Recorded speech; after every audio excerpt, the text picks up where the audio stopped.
Joe Rogan Podcast. Check it out. The Joe Rogan Experience. Train by day, Joe Rogan Podcast by night, all day.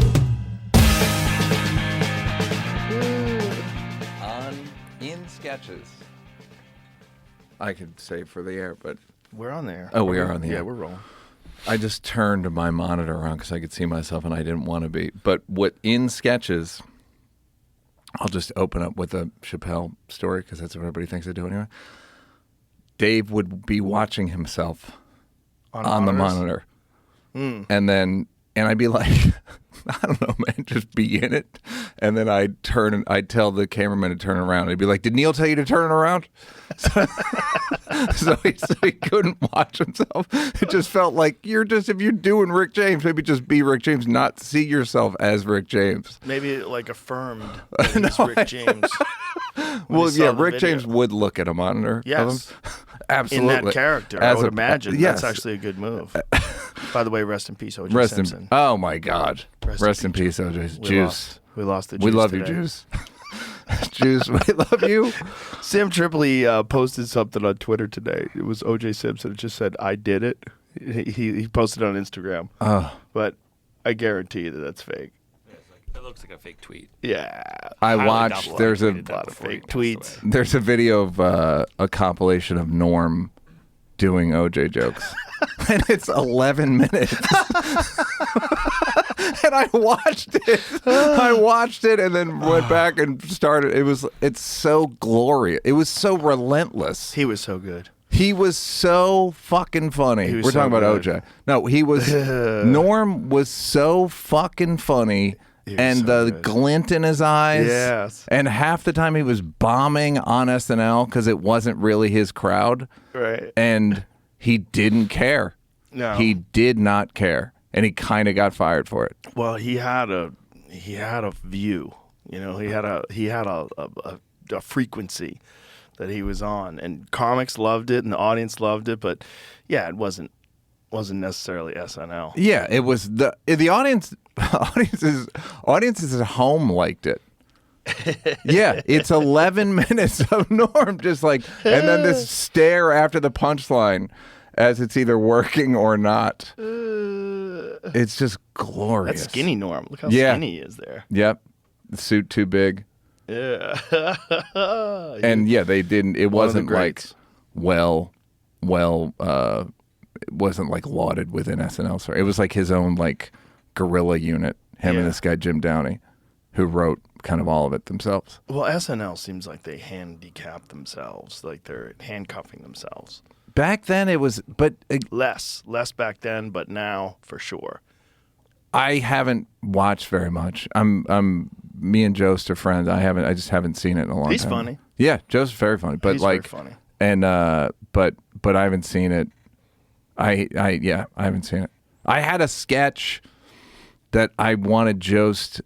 I wrote so the week Shane got fired, whatever, unhired, I thought of a sketch, and I texted. I was going to be in New York, and I had like a sort of open door policy at SNL where I could just write because I wrote there with Dave. So I had a sketch idea for Jost where it's like it was a couple is getting ready to, they're in bed and they're like, so any STDs you wanna tell me about? And they're like, no, I'm clean. And any podcasts?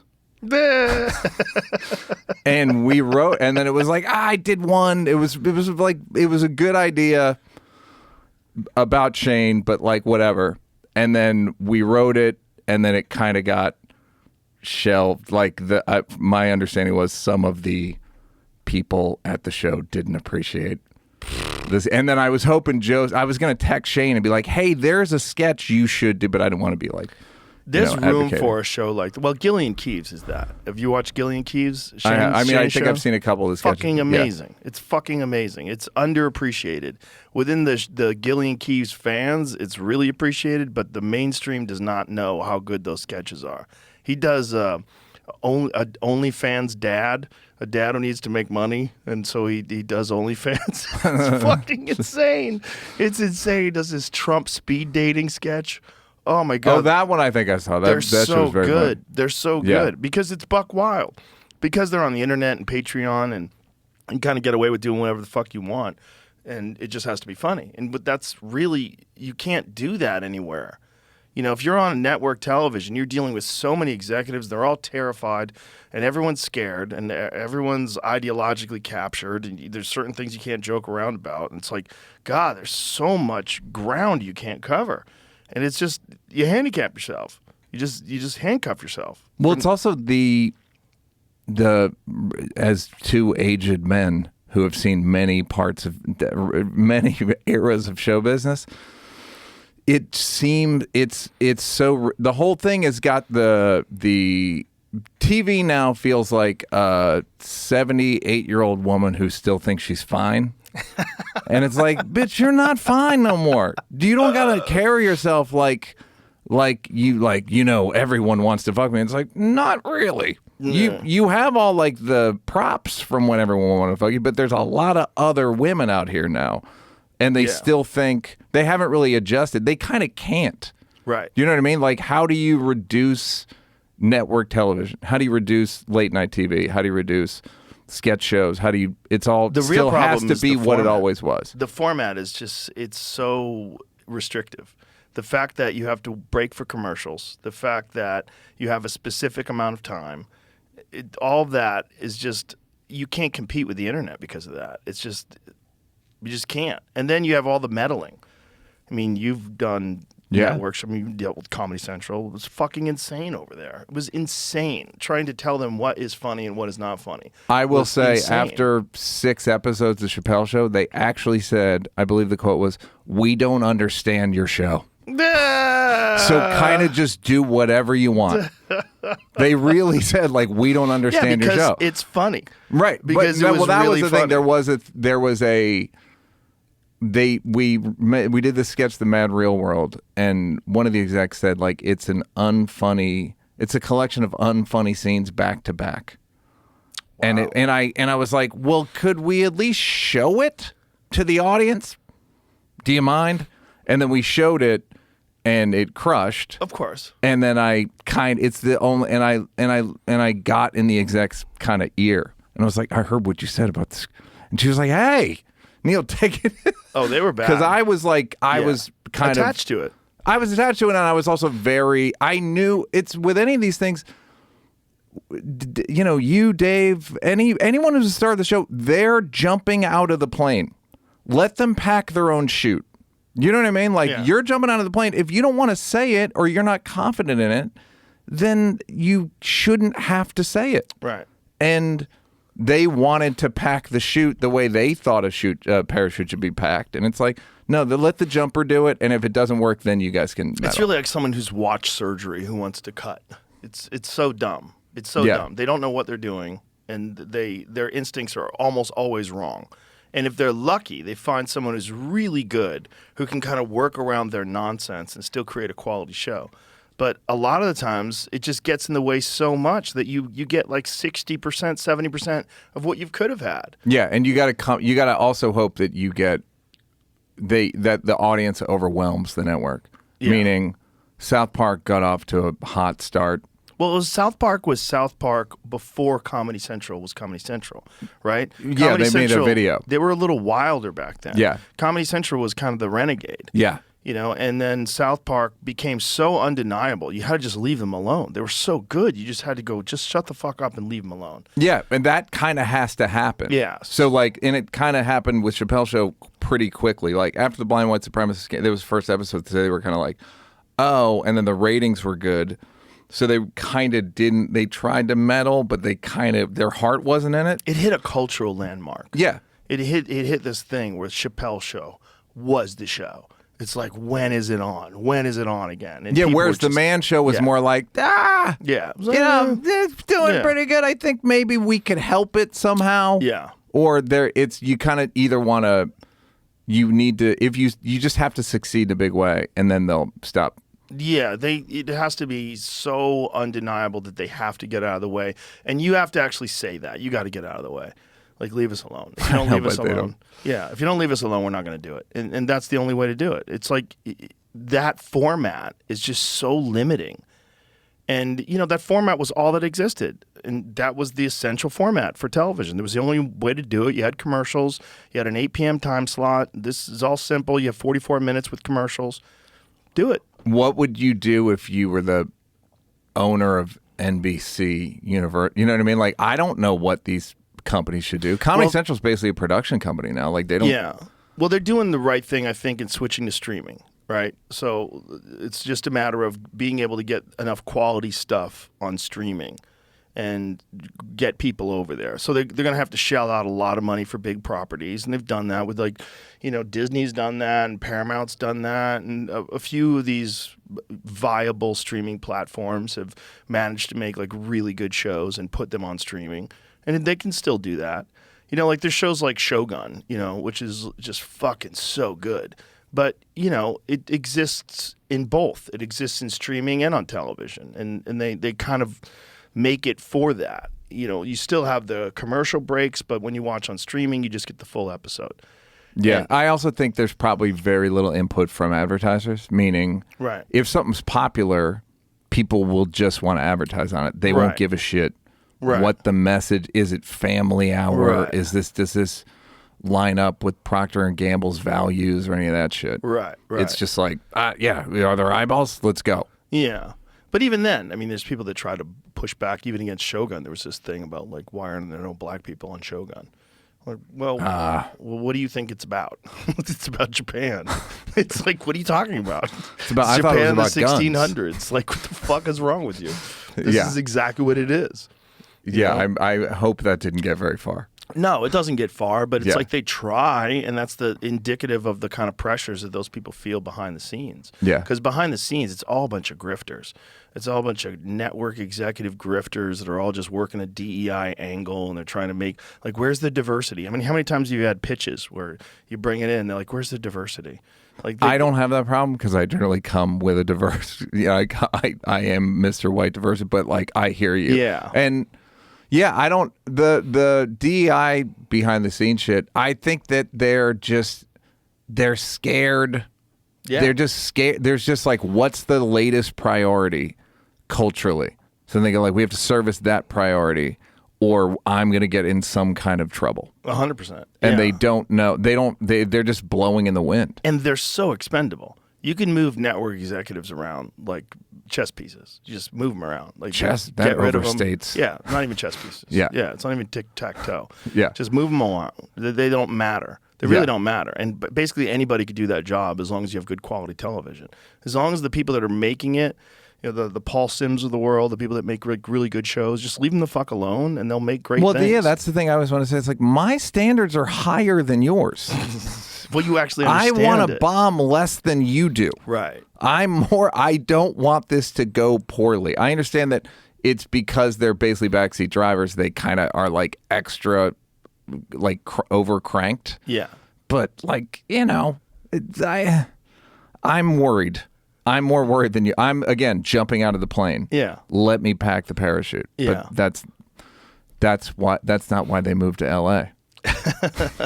Well, they also want to make their mark on everything. Yeah, that's exactly right. They want to jizz in the soup every chance they can. There was a thing I remember when we were doing Half Baked. I wanted to say, hey, let us do what we want, and then at the end we'll pass around a hat, and you guys can take credit for something. The title. Okay, that's not bad. The cat. Just let us do the fucking thing. Right. But they want to do the fucking thing. Yeah, always. They want you to get started. Yeah. You get the started, and then I'll come in and be a producer. I'll be what I imagined a producer was. Yeah. And but they don't have any original. But the good news is, you kind of defeated them. Podcasts, YouTube, etc. It's they're on there. It's hard not to kind of curb stomp them. Well, it's just they almost can't compete with the instantaneous access, the free access. You can get it anywhere. Get it on your phone, you get it on a tablet, get it on your computer, you get it anywhere. And it's available anytime you want it. You can pause it, you can leave, you don't have to wait for a time slot. You can watch all of them when they come out. It's just that format that exists, like the Netflix format of releasing the entire season of show. You can't compete with that. People love that. They love binging. They love it. They love the fact that it's available anytime you want it. They love the fact there's no commercials. All that shit is just, they're just trapped. And if I was a network executive, if I was at the top of the food chain, I would be really thinking, like, is there another way to do this? Does it have to be this way? Does it have to be commercial breaks? Because nobody watches those. They're not good. They're not funny. Okay, but I've heard, and I haven't experienced because I haven't made a show at Netflix other than stand-up. There are things that they need you to hit certain shit by minute 10. The end of every episode has to be a cliffhanger. Oh, really? That's what I've heard. I haven't experienced firsthand, but so it's, as a show creator, I wonder if there is a imperative to want to. You kind of want to know the information in terms of like, when do people turn the shit off? Right. When do it will it? I heard something like, if they watch the first 3, then they'll watch 10. Like, you have to. So they're like, front load the first 3 with plot, character, maybe sex. I don't even know what so I'm kind of talking out of my ass a little bit, but I do know that they have information. So it's a formula that that they want. It's like, you want people to watch your shit or not? Yeah. Like, I in my new special's 53 minutes because I don't need it. I've never been like, oh, good, it's an hour 20. It's never better longer to me, and 53 minutes is perfect. Yeah, it's perfect. And I move jokes up. I was like, that joke. It's like when you do the live show, the first really big laugh, like in my live show, was probably I think it was at 11, and so in Netflix I moved it up to like 7 or 8. Mm-hmm. You know what I mean? Get it like, in there quick. Like the big, like, oh fuck, like a different energy laugh. Yeah. Move it up. That's weird though. But I get it. It's a form. I'm meeting them where they are. Yeah. Do you know what I mean? I know what you're saying. Yeah. But like, I don't feel like I'm selling myself out, or like I'm Right. The integrity of my act. It's like, that's just how I did it. Right. You're just formatting it for this very specific system as opposed to a live show. Yeah. Where you're like setting things up and. Yeah, and at a live show, They're not going can't anywhere. go anywhere. they're there. They're there because they want to be there. At home, they can watch everything ever recorded. Yeah. Right. I'm competing with everything that's ever been made. The Godfather. Yeah. Can I beat? Is this better than The Godfather? Apocalypse Now? Yep. Heat. Yep. It's all That's on. right. It's all Rocky. on. Rocky. Anything. All of it. And every comedy special. Every one of and them. Norm. Yep. And OJ. And Patrice. Yep. Yeah. Everything. Yep. All the old stuff, all the new stuff, everything all together. Yep. It's an insane time for your attention. Like, Yeah. to try to captivate people's attention now. It's an insane proposition. There's just so much available. Are you? I mean, what's funny is you kind of it's not even the tortoise and the hare. You just haven't changed. You're just like, I don't know. I just talk for fucking 3 hours. Well, this is what I did in the beginning, so I just keep doing what I do. I do it because I like doing it this way. And in the beginning, like, Ari was the first one. He was like, you got to edit it. You have to edit it. No one wants to listen to 3 hours. Mm-hmm. I'm like, then don't listen. It's that simple. I don't care. I'm just going to do the best thing that I can do it how I feel like doing it, and that's it. Yeah, but you know that doesn't work for most people most of the time. Most of the time it doesn't work, but it well, works. I'm not even saying, it worked, but I'm saying, like, do you ever think about why, or do you even give a shit? It's none of your business. I think if you think about why, you'll second guess your own instincts. Yeah. And that's never good. Yeah. Because they've been good to me so far. I know I just stick with me. I know what I like. And if I'm actually genuinely interested in that thing, this subject, I think other people will as well. Like, if I bring on someone who's a beekeeper, I don't think, wow, this is going to be a big episode. All I think is, like, I'm interested in bees. I'm going to talk to someone who's really interested in bees. Like, tell me how do you do it? What's going on? What is your, do you look at which episodes do well, or you just firewall it? No. None of your business. None of my business. Yeah, I don't care. I don't pay attention. I mean, I know, I hear this one's huge, whatever. I don't pay attention. This is what I'm interested in. I want to talk to this guy. I had Paul Stamets on yesterday, mushroom expert. Amazing. It's good fucking protocol. Guy's got his own protocol. I know. That's his stuff right there. Host defense. Is this That's psilocybin? not, no. All right, got That's agarikon and turkey tail. That's his immune stack that he uses. There's all sorts of medicinal mushrooms that have no psychoactive effects. And is any of this stuff proven? Yeah. There's peer-reviewed studies, random controlled trials, double-blind, placebo-controlled styles with agarikon. Yeah, we talked about that yesterday too. Great. Yeah, he's a real scientist. So, the stuff that he does is very, very legit. And he's very diligent in the way he sources the mushrooms. They test them, find out which ones have efficacy, which ones don't. Because you can have, like, he was explaining that agarikon, they've identified he has 107 strains that he has personally. And out of those strains, they've identified at least 4 of them that are like the most hyper beneficial, and they haven't tested them all. But those 4, then that's the ones they sell. Great. Yeah, and then some of them are different for different things. Like some of them are better for pox viruses, where other ones are better for RNA viruses. It's very, very interesting. Very interesting what they've done. Good. I mean, yeah, that's this shit it's cool. We have lived in a time with a good amount of change. Yeah. Oh, there's a lot of change. There's a lot of change going on. For better and worse.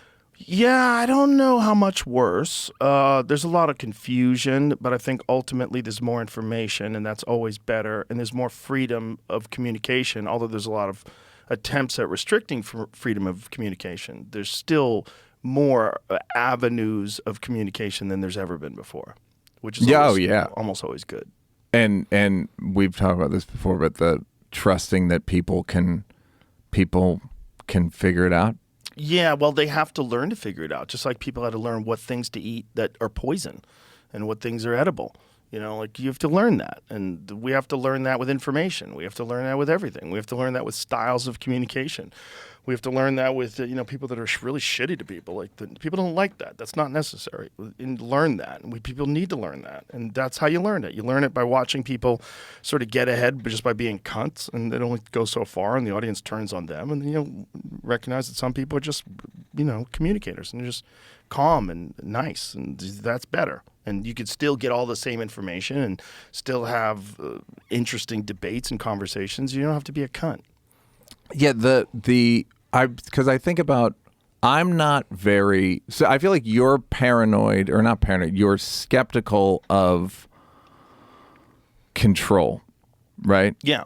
And I always go, why am I not skeptical of control? Like compared to you, or compared to a guy like Dave, who's also very skeptical of any sort of authority or institution. And I was thinking, I'm so glad to not be under the Catholic Church anymore. That everything is better. Right. To me, like the government, I don't give a fuck. Right. Like I truly don't. Apple, you want to listen in? Good. I don't give a shit. You can't send me to hell. So I don't even care if you overhear me. This is better than the way I grew up. Right. And then I'm skeptical. It's one of those yin yang things where I'm skeptical of too much information chaos. You know? Yeah. And it really, I'm sure this will be probably the balance of the next at least 20 years. Well, information chaos is also engineered, and that's one thing to take into consideration. That information chaos is not always organic. And I agree, but and then what about that? If Russia, China, our enemies, in quotes, wink, wink, whatever. Yep. Like what?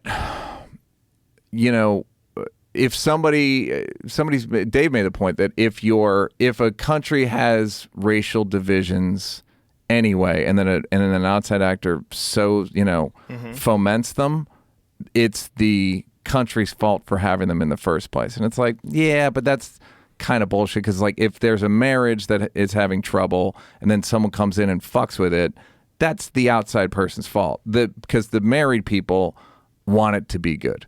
Do you know what I mean? Like America's going to have conflict naturally, and I think it's natural to have that, and it's okay to have that, and we need to figure that out. But once an outside actor comes in, I still blame the outside actor for fomenting. And I feel the same way with the information stuff. Like I'm with you in terms of like we do need freedom, but I still blame the outside actor for coming and creating more chaos. I think it's an unavoidable evil. If you're going to have freedom, you're going to have the freedom of bots. You're going to have the freedom of people that hire people in these troll farms where they have thousands and thousands of accounts and they just push different narratives and they get involved. You know, we had Renee DiResta on once who studied this, and one of the things that she studied about what are the things that Russia had done during the 2016 election was the creation of memes, and some of them were really funny, and they were memes that were very specifically designed to push certain narratives and make fun of certain things, and that they had made so many accounts, thousands and thousands of accounts. They had actually organized a Texas secession meeting across the street from another meeting. I know they organized, that shit was. Which was it's so like Monty a Python. Muslim Yeah, meeting. Yeah. They wanted these people to be fighting with each other. Yeah. And they do that online constantly. There's so many times, well, I'll see something that's contentious, something that's socially, something that's like very explosive. And then I'll look in the comments and I'll see some outrageous statements, and it's like a couple of letters and a number for the account, and I'll click on the account and I'll go into it. Oh, it's a fake account. How many of those are there? There's fucking hundreds of thousands, if not millions. There's an FBI analyst that did an estimation, and he thinks that there's 80%. He thinks 80% of the Twitter accounts that are that were in circulation, at least at the time, were trolls. 80%. Yeah. And so that would be part of the information chaos thing that I'm like a bit like, this is going to be bad. It's bad now, and it's probably only going to get worse with AI and all that shit. And I don't know what I don't know if we talked about this, but like if there was a governing body, let's say like let's say over all of social media sort of morality or whatever, or ethics, who would you even put on it? You can't. It can't be done.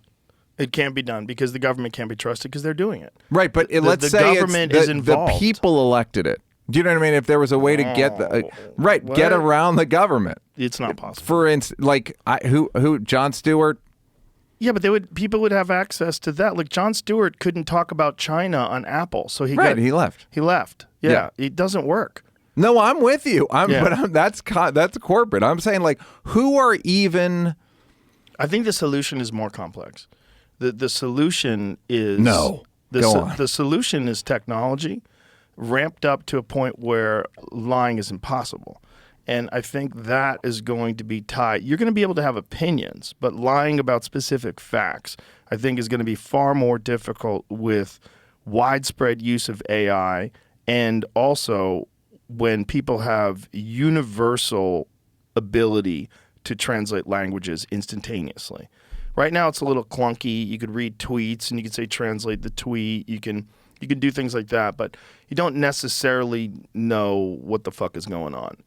When it's universal, when you're going to have instantaneous translation into that, it's going to be far more difficult to deceive people when you have instantaneous access to AI, which is, as long as the AI is not biased, which we've seen, AI is programmed, and the Google AI, founding fathers. We talked about this like 8 years ago when I pitched Robo President, and then it became if there's an AI president, then it's the thing that's going to be argued about is what information are we loading in? Right, and what are the values that the AI has? Like, is the values for the human race? Is the values for New York City? Is the value for the country in general? Yeah, what is the values, and what is its imperative? Like, what is it trying to do? Yeah, but the thing is, like, that's rudimentary AI. As AI scales up and gets far more advanced, and it's going to happen very quickly, it's going to bypass all that stuff, and it's going to come up with some sort of a moral, ethical foundation that everybody is going to have to operate under. That's good. It's going to be very weird, Neal, and it's going to be very weird very quickly. Very quickly. I totally agree with you. Yeah. I completely agree with you. I mean, in some ways, whenever I hear about AI, I'm like, help us, AI. Come and sit. When they're like, it may obliterate us, I'm like, but if it doesn't, please help us, AI. Please help us get out of all this garbage we've gotten ourselves into. Yeah, it could both help us and obliterate us. It's going to be a wild ride. It's going to be a wild ride. And it's When do you think it'll be? 4 years at the most. In 4 years, we're fucked. In 4 years, everything's tossed. Everything's fucked. I mean, there's so many things that are just we kind of like let slide today that won't be able. You're not going to be able to let like congressional insider trading slide. It's going to be a real problem. You're not going to be able to have bills where you have a border funding bill that also has funding for Ukraine. Yeah. Like there's all that kind of stuff is going to have to go by the wayside. You think AI will prevent that? Yeah. How come? Well, because people will be able to analyze everything about every bill instantaneously. It's not going to be as simple as, you have to sit down and read a 2,000-page bill. It's going to be AI is going to break it down, and it's also going to break down who the people are that propose the bill, and then also what the influences these people have in terms of who their donors are. And you're going to get like very specific breakdowns of what all these things are, and people will be far more informed. My feeling on that is that people are in some ways are informed, and we're all kind of powerless to change it. There's a little bit of that right now. Do you know what I mean? Yeah. Like Citizens United, or like dark money, or astroturfing, or pork and bills, or tying things together, or emergency. It's just all the shit of like, how the fuck are we supposed to even move the needle at all as people? Right. At all. It seems impossible the way the shit's set up. Yeah, it definitely does now. And AI doesn't seem like, I don't think the problem is a lack of understanding. I think the problem is it's the system set up so that it's the only way to get a law made is like getting a building named. You got to have $10 million. Yeah, there's a little bit of that going on too. I mean, there's no way to run for president unless you have hundreds of millions of dollars backing you, which is just insane. It's insane. And the money in there's politics. no way to run for Senate. Yeah. Without 100, 100. Right, you're getting a job that's $150,000 a year, and you're spending people in the millions. primary have 100. Yeah, sweetie, isn't that nuts? Isn't that nuts? Yeah, it's people like insane. Nikki Haley that had no chance of being president had hundreds of millions of dollars Yeah, behind them. Yeah, and that's bananas. just like, fourth runner up. Yeah, congratulations. Yeah, it's and I don't, and that's one of those things where like, how does AI help us? Supreme Court's locked in for as long as they live. Fucking insane. Yeah. Yeah, insane. Until you die. A star like a sci-fi star chamber until you die. Wow. That's a horrible idea. It's not even dependent upon whether or not your ideas are even make sense. Like, did you see Ketanji Brown Jackson, who they asked her what a woman is, and she said, "I'm not a biologist." Like, yeah. Right, but you're a woman. Like, maybe take a crack at that. You know what's funny is because you go more right. You go to her, and I'm thinking Alito. What did did you Alito see do? what's whatever? Alito. Well, I'm those just guys, talking about one specific thing that's of course. ridiculous. If you ask me what a man is, I can tell you what a man is. And I'm not a biologist either. Yep. But I am a man. Yep. Yeah. So I do worry about. To me, it's not even a lack of information. Sometimes it's a lack of information. I mostly think it's rigged against the people. It's rigged against the citizens to not have any say in any of this shit. It definitely is somewhat, but you also do need someone who actually understands the law to withhold the Constitution, to uphold it, and to make sure that like you don't pass things that do violate very core tenets of how our society is structured. What did Alito do? I don't know. I'm just, as a liberal, I'm just like, it seems like those guys want to like get. I'm pretty very liberal. I'm of, just liberal what a liberal used to be. Right. You know? No, that's what I'm saying. You learn more, lean more right. I don't even lean more right. I lean more center, which is right now. Like, it's so, the left has gone to so far to the left. It's gone so far into this strange territory. This bizarre land of cult-like thinking. It's very strange. It's driven by it's sort of, everyone's afraid of upsetting. It's the tyranny of the minority. Mm-hmm. No one can say, "Hey, do me a favor, shut the fuck up, or we're gonna lose all of this." Right. If we make this about just your minor grievance or issue, we're going to lose the whole thing. But it becomes about the various, DI or transgender or whatever, all these things that are not unimportant, but they're just not the most important. And no, you're not allowed to say to someone anymore, your shit is not the most important thing. Because of whatever the egomania of our culture, everyone's issue is the number one issue. And it's like, no, it's the number one issue for you, but it's not the number one issue for half of the population of the country.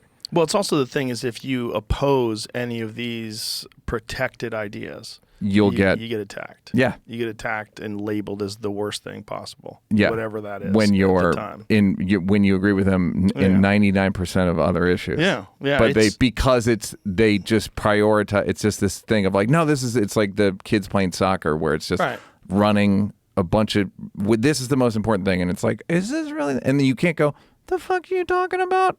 You have to go, yes, I honor. You have to start bowing and I honor. You have to do the Nancy Pelosi down on a knee with the kente cloth. And it's like, no, that's an important issue. It can't be it might not be the most important issue. And then they go, well, then we're going to withhold our vote. Oh, really? You're a fucking child. Yeah. And you don't understand the way politics work if you're going to withhold your vote because of one issue. Yeah. And it happens. Oh, and it's also a revolving thing of like, we're going to withhold because of Israel. We're going to withhold because of transgender. We're going to withhold because of DEI. We're going to withhold on and on and on and on. Yeah. And it's, as someone who is on their side, it's a bit like, oh, please shut the fuck up. Yeah. Because you're going to blow this for all of us. Well, each party becomes captured by the most extreme versions of it. Yeah. You look at the right gets captured by, when people think of the right, they think of like Proud Boys or something like that. Yeah. They think of guns. Yeah. The left, they think of Antifa. Or now abortion, yeah. Yeah. There's always something. Yeah. There's always something that's ridiculous. And then it turns out that like the Republican stats on abortion are like 55% of Republicans think abortion should be legal. You know what I mean? And it's like, well, then how the fuck did they? Right. Because it's it's almost like they always say about Republicans, they're like the dog who caught the car. Like they use abortion as a driving issue, thinking like it'll never happen, and then it happens. And they're like, oh fuck. Yeah. Okay, I guess Arizona goes, okay, we're going back to 1864 or whatever. It's a law from the 1800s that they upheld 2 days ago. Well, it's always interesting how ignorant people are about the rest of the world too. Like, I'm going to Europe where women have the right to choose. Well, go to France because they have a limitation there too. It's like, I think it's no one ever looks it up. Limitation. Also, try to get its citizenship. How are you going to do that? Yeah. How are you going to do it? Look it up once. But they haven't looked it up. Yeah. I've been doing a joke about how American women are like, American men are the worst. And I'm like, who do you think's coming? Who's coming? Italian guys? First of all, they're bringing their moms. That's A. And B, you're going to have to start cooking dinner at 2:15 every afternoon. I hope you're happy. Well, that's the least of your worries. Sharia law. That's the biggest worry. ultimate punchline. Yeah. It's like, Middle Eastern guys, I'm not even going to finish this joke because they don't have the best sense of humor about their But if you look up genital mutilation, it's really grim. Yeah. In terms of what these other guys are out here doing, ladies. Yeah. Not like us American hero men. No, but it really is like a pretty, people don't look it up. They like sulking. Yeah, but also there's so many issues that most people are just not informed. They just know what their side goes with. And so they adhere to whatever the doctrine is. I remember looking up abortion laws worldwide 4 or 5 years ago and being like, oh, it wasn't as like blanket as I thought. Well, Burr had the best bit on that. I think you should have the right to choose, but I also think you're killing a baby. Yeah. Yeah. Uh-huh. I mean, at a certain point in time, it is a baby. It's the question is like, who gets to decide? Right. That's the whole thing of when, because I did a joke, liberals have to support everybody, not fetuses. And the New York Times wrote me up like, I just saw Neal Brennan do a sort of anti-abortion joke, and it was like joining Bill Burr and George Carlin, and I was like, are you trying to insult me? Because thank you for that fucking barbed insult. But yeah, like even knowing when, even if you go, no, I believe it doesn't start, it's all sort of Scientists like the heartbeat or the fetal, whatever. It's all a bit like you're all guessing. Yeah. And I'll admit I'm guessing. It's just which guess suits my needs. Do you know what I mean? Right. Like if I got a girl that I'm not trying to be with who's pregnant, whose period's late, I'm like, I believe in abortion to the 5th trimester. Like I believe in it late. Whereas if I'm 65 and can't get somebody or whatever, probably can't get 65. someone 65 or whatever age. There is no age of. Al Pacino just had a kid. Al Pacino's 80 years old. Oh, I know. Fuck. 80 years old. Yeah. And he also wanted to make sure the kid was his, which is like a great way to start. Somebody I know was doing pickup at school with De Niro. Like Yeah, he just had a recently, kid. it was just like, Yeah. I can't believe you're still doing this. Well, isn't this like, I mean, how many times has he been married? These guys just dive right back in. Yeah, I've never understood that. I've never understood that need. Like Rupert Murdoch just did it. Rupert Murdoch just got engaged. I think they're just comfortable with having a partner, and they just don't want to exist in this weird state where they're texting people and calling people, especially when you're in your 70s. You're trying to hook up. Don't get me wrong. It's humiliating. Right. I bet if you're a 70-year-old famous guy and you get divorced, I bet it's probably pretty easy to find someone new who like plays the role, and probably pretty easy to get duped. Pretty easy. Yeah, because they know. Yeah. For like the time is on my. If I'm the girl, I'm like, time. Yeah. I just got to ride this baby out. Yeah, all Like you have to fucking- do is just be the right person that this guy needs for a small amount of time, and you don't have to work ever again. Ever. Like if you're a person who's running around there scratching out 60, 70 grand a year and barely getting by, and then you hook up with And Robert in order De to Niro. change your life, you just have to need to stand in Robert De Niro's eye line Yeah. Yeah. with what my friend calls available sexual energy. Yeah. Available sexual energy, and just be nice. Just be nice to him. That's all he needs. Just talk to him. You're candy Yeah. striping. Yeah, you don't have to work hard. Just don't be offensive. Don't be rude. Don't fuck with them. Don't insult them. Don't play the same games that you'd play with a 30-year-old guy that doesn't have any money. Nope. Play a different game. If he doesn't text you back, it's because he doesn't know how to text, sweetie, because he's a fucking old dude. Or he doesn't have his glasses, so he Yep. can't see what you wrote him. A lot of this. Yep. That's the sad part about being our age is anytime I go look at this meme, all my friends have to put glasses on and start holding. Just like, oh, Exactly. fuck Christ. It's fucking humiliation. You can mitigate some of that. There's certain vitamins that you could take that stop macular degeneration. Pure Encapsulations has a macular support formula. But does it work? It's legit. Yeah, it stopped it. It stopped it for me. For you? Yeah, totally stopped it. Totally stopped it. You were like, do you wear glasses? Contacts? I can. Yeah, I wear glasses when I write. You know, I wear reading glasses when I write, but I can look at my phone, no problem. I can read websites, no problem. Did it get better or it just stopped? Got a little better. Yeah. Great. A little better with red light, too. Red light therapy. You have a red light bed that I lay in. And that are your eyes open? Yeah. Yeah, keep your eyes open. And you're laying in a bed. Yeah, it's just staring at red lights, just chilling. Usually I just listen to books. Yeah, I would like to do that because it's worse. It's such a bummer. Ari got surgery. He got LASIK on his eyes, and then his eyes got worse after the surgery. They got better. That can happen sometimes, right? Well, you have the natural course of macular degeneration that takes place as you age. So his eyes were great at first. Like, this is great. I don't have to wear glasses anymore. And then a couple years later, 5, 6, 7 years later, starts getting really shitty again.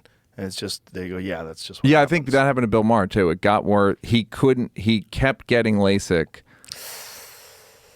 Maybe I'm remembering this wrong. And then at a certain point, they're like, we can't LASIK you, and you just have to wear glasses. That's scary. Getting more and more eye surgeries is fucking terrifying. Yeah, that's probably the one that makes you wince the most. Because it those doesn't go- videos. It doesn't go well every time. Like, there's certain times where people get infections, or it just doesn't heal Or you right, just your eyes are fucked. Yeah. You have a halo around lights and shit. Oh, yeah, I have a friend who can't drive at night. He got LASIK, and now he can't drive at night. I think I would murder the doctor if that happened to me. He was so upset because he's like, I could have driven at night and just worn glasses when I had to read things. He goes, now I can't drive at night Because if the headlights see him, it's just like he's just blinded by halos. He can't Nightmare. see around the circle. Like he doesn't know where the car is, where the headlight is. He just sees this circle of light that surrounds things, like headlights and street lights. Just terrible.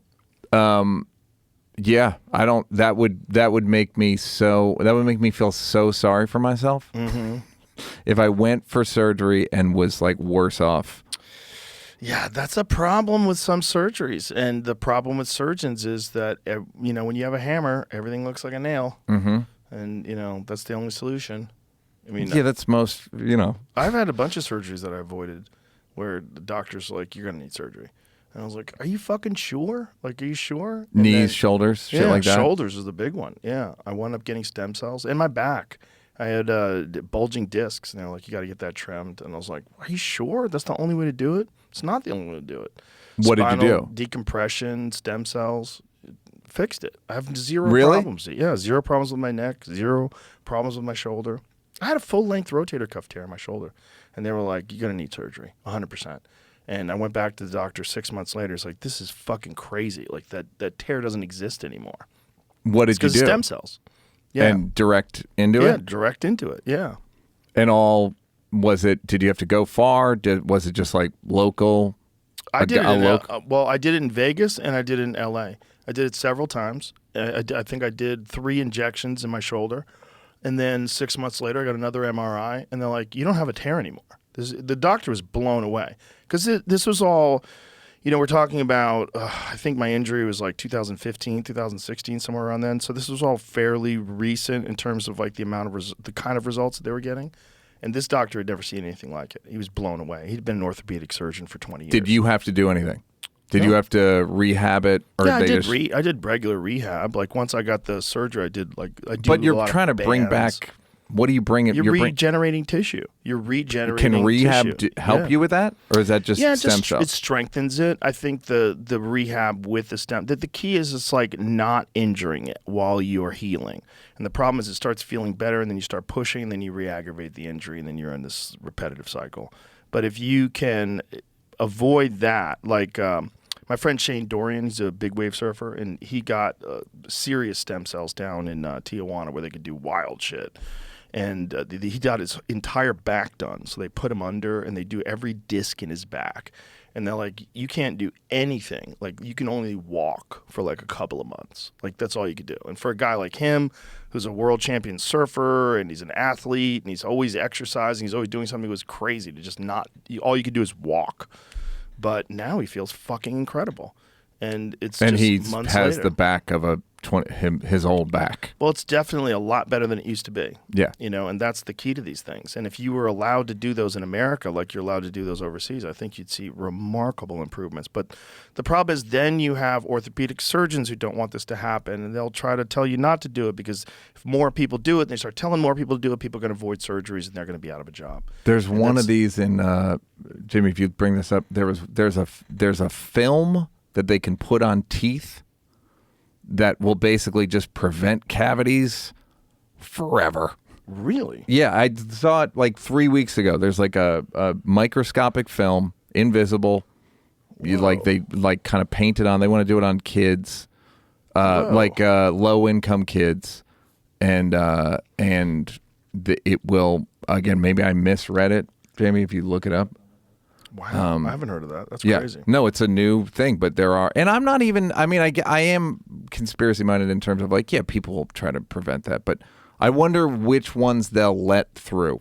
Well, if there's money in painting people's kids with that stuff, they might let it through. The scariest one is fluoride. The fluoride in the water thing is bananas because they're like, oh, it prevents tooth decay. It also fucking causes a drop in IQ that's absolutely measurable. If you could see the difference between the amount of fluoride in the water and the amount of the drop in IQs in that area, there's a direct correlation. But it's in like a lot of countries. Fluoride is a weird one, man, because there's a lot of like very credible scientists that would point to the fact that fluoride is a neurotoxin. It's not good for you at all. And they're like, oh yeah, but in small doses. But fucking says who? Says who? And for what purpose? The way I pointed out, it's like, if someone gets skin cancer and you say, oh, okay, well, we're going to put sunscreen in all the apples. Well, hey, hold the fuck on. how about just brush your fucking teeth? Why do you have to put that shit in the water? So every time I cook spaghetti, I have fluoride in my fucking spaghetti. Like, what are we doing? Like, Yeah, I mean, I'm curious because I looked this up recently because what I've heard is the amount of fluoride that makes it toxic is like just a huge amount. It's like the dog eating chocolate thing. Do you ever look up how much chocolate a dog has to eat But to kill it? Yeah. It's like half its body weight or something. It's like it's a huge amount. And what I remember is that in order for fluoride to be toxic, it's got to be a major amount. Right, but there's a correlation between high levels of fluoride in water and low IQs. We don't really know, and it's developmental cycle of a child that you're interfering with. Mm-hmm. So if you take children and you give them this neurotoxin and you have it in the water to prevent them from getting cavities, and you literally lower their IQ, which seems possible. Yeah, I don't know. I don't know how they came to the decision. Fucking reason to do it. There's no reason to do it. It's stupid. Cavity-fighting liquid prevents 80% of cavities.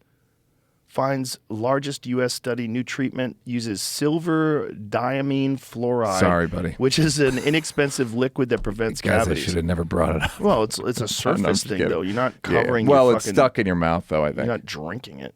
What's it saying? Dental cavities are a distressing sensation that, if left untreated, can result in terrifying pain, swelling, and restless nights. Team of researchers from New York University identified a cavity-fighting solution that is both effective and affordable. The new treatment uses silver diamine fluoride, which is an inexpensive liquid that prevents cavities and even shields the existing ones from getting worse. So that doesn't really prevent you from getting cavities. It like stops cavities. Didn't it just say it prevents Shields cavities? them. Well, it An says inexpensive liquid that prevents cavities. but does it cover the teeth and prevents future cavities? Is that I what it's saying? believe maybe in the next paragraph it'll say that. Which is It's quicker to apply and less expensive than sealants. So it seems like they're doing it on cavities. Prevent and arrest cavities, reducing the need for drilling and filling. So they can prevent cavities on people that don't have cavities, and then they can fill the cavities with this stuff and prevent them from getting worse. Dental cavities are prevalent concern. Centers for Disease Control. But doesn't just brushing your fucking teeth prevent cavities? Yeah. Yes. This I is don't one of have those cavities. things. No, I have. I haven't had cavities since I was a little kid.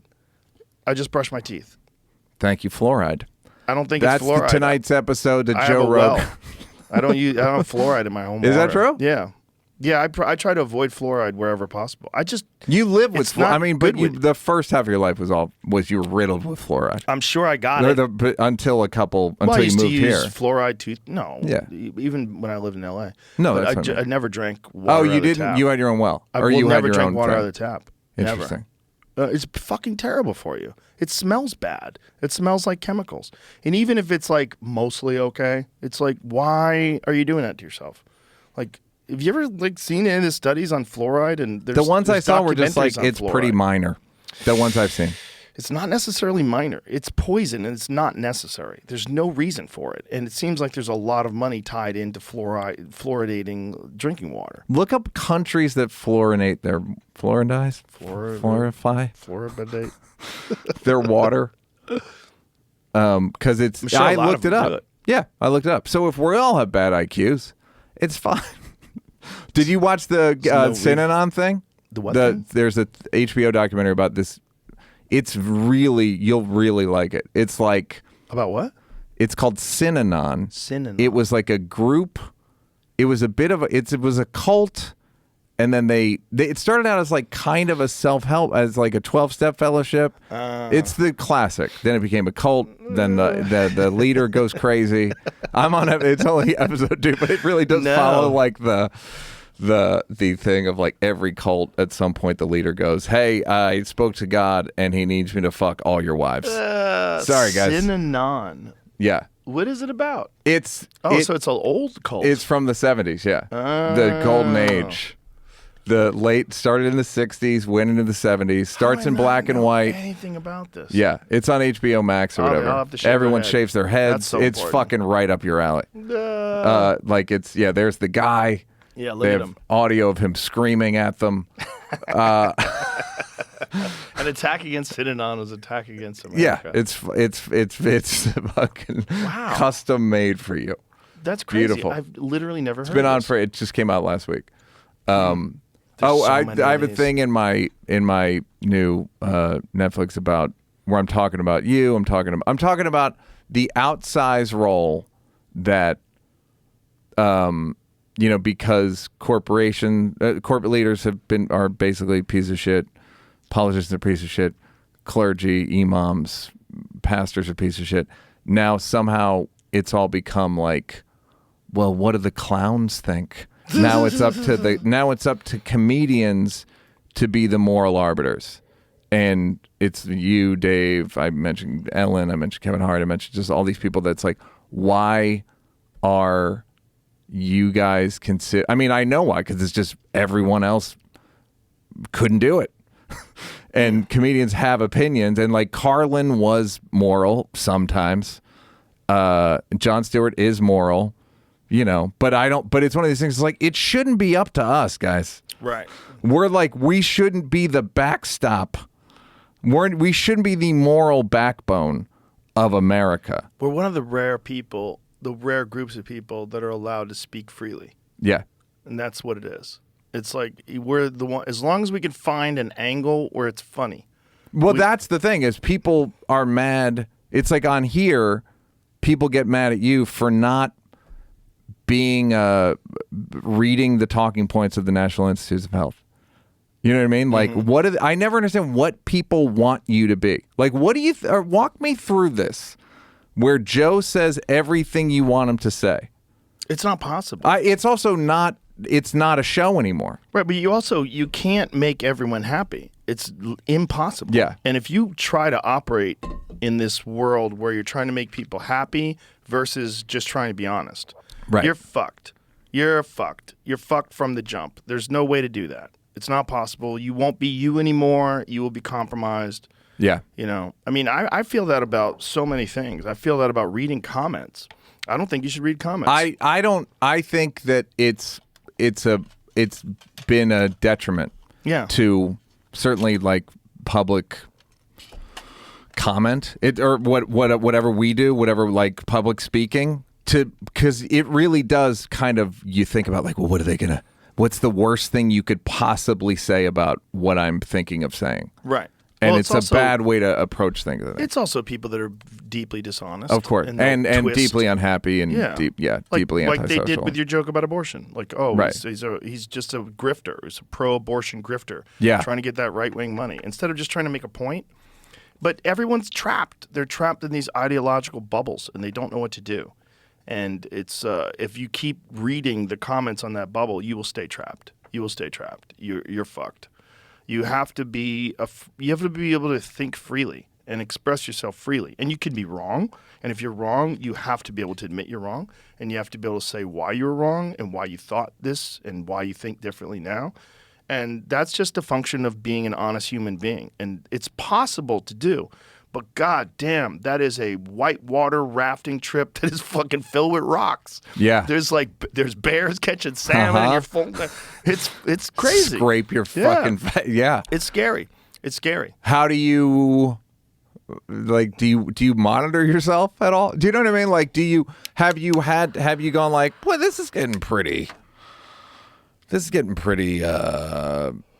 this megaphone's getting pretty big. You're having to hire a lot of security at your live shows. You know what I mean? Like, just, I'm assuming like the venues are getting bigger. There's just more. Does it ever go? I mean, it's got to be validating for you as a person, right? You got to be like, oh, I must have done some shit right. And then does it make you police yourself? Do you go like, let me really try to be? I think it makes you definitely have to be more clear with what you think and why you think it. Instead of just shooting off the cuff, which I definitely used to do a lot when I was younger. I'd have an idea in my head and I'd just run with it and then I'd try to defend that idea. But even the fluoride thing, right? Yeah. What we just talked about. Mm-hmm. That's the same conversation we would have had 10 years ago. Sure. Right? Yeah. Do you now think of do you go, I have to know what studies are what, and if that's true, and it's been, replicated, et cetera, et cetera, et cetera, or is it still kind of the same? Like, yeah, I think I read that. the same thing we all do generally, which is like, yeah, I read that or I heard that or whatever. Well, like, it's been a while, but I have read multiple studies on No, fluoride. yeah, but And I'm I've saying- talked to multiple experts. Yeah. And if I didn't, I would say I'm not sure. I'm not sure. I'm not sure. But fluoride is not healthy. It's not, it's not a good but thing I'm for you to saying, take. I'm But just wondering about but your that's process. one of those yeah. ones where I can just say that. Yeah. But then there's other things where it's like a vegan diet. I know people that do it. I know people that have pulled it off. It's possible to do it. Yeah, you look like shit. No, I'm just kidding. You motherfucker. You look all right. You look thin and healthy. Thank you so But much. you can do it if you supplement carefully, and you're a smart guy. You know what to eat and what not to eat. You And know I can get my blood tested yeah, and go to a guy you get and he tells vitamin me, B. yeah. You have money. Yeah, You can yeah. do all the things that you do to make sure that you're okay. And it absolutely can be done. I know people that eat a vegan diet. And I also think there's biodiversity. There's some people, their ancestry is very different. Their genetics are very different, and they're much more vegan diet is more tolerable for them. Like Indian people. Indian people have been eating vegetarian food for so fucking long. You know, I would imagine Yeah. that their body, their genes have adapted if they've come from a long line of vegetarians. Yeah, like they're kind of stuck with vegetable, and they're they're kind of stuck. I mean, with, maybe it would well, be not stuck beneficial with- yeah. for them to supplement with Or they figured it out. They protein. have it. Their Yeah. body has figured if they're Yeah. whatever it was deficient in, it's figured out a way around it by what was available to them. Right. But when we look at countries that consume more meat, they're healthier and they live longer.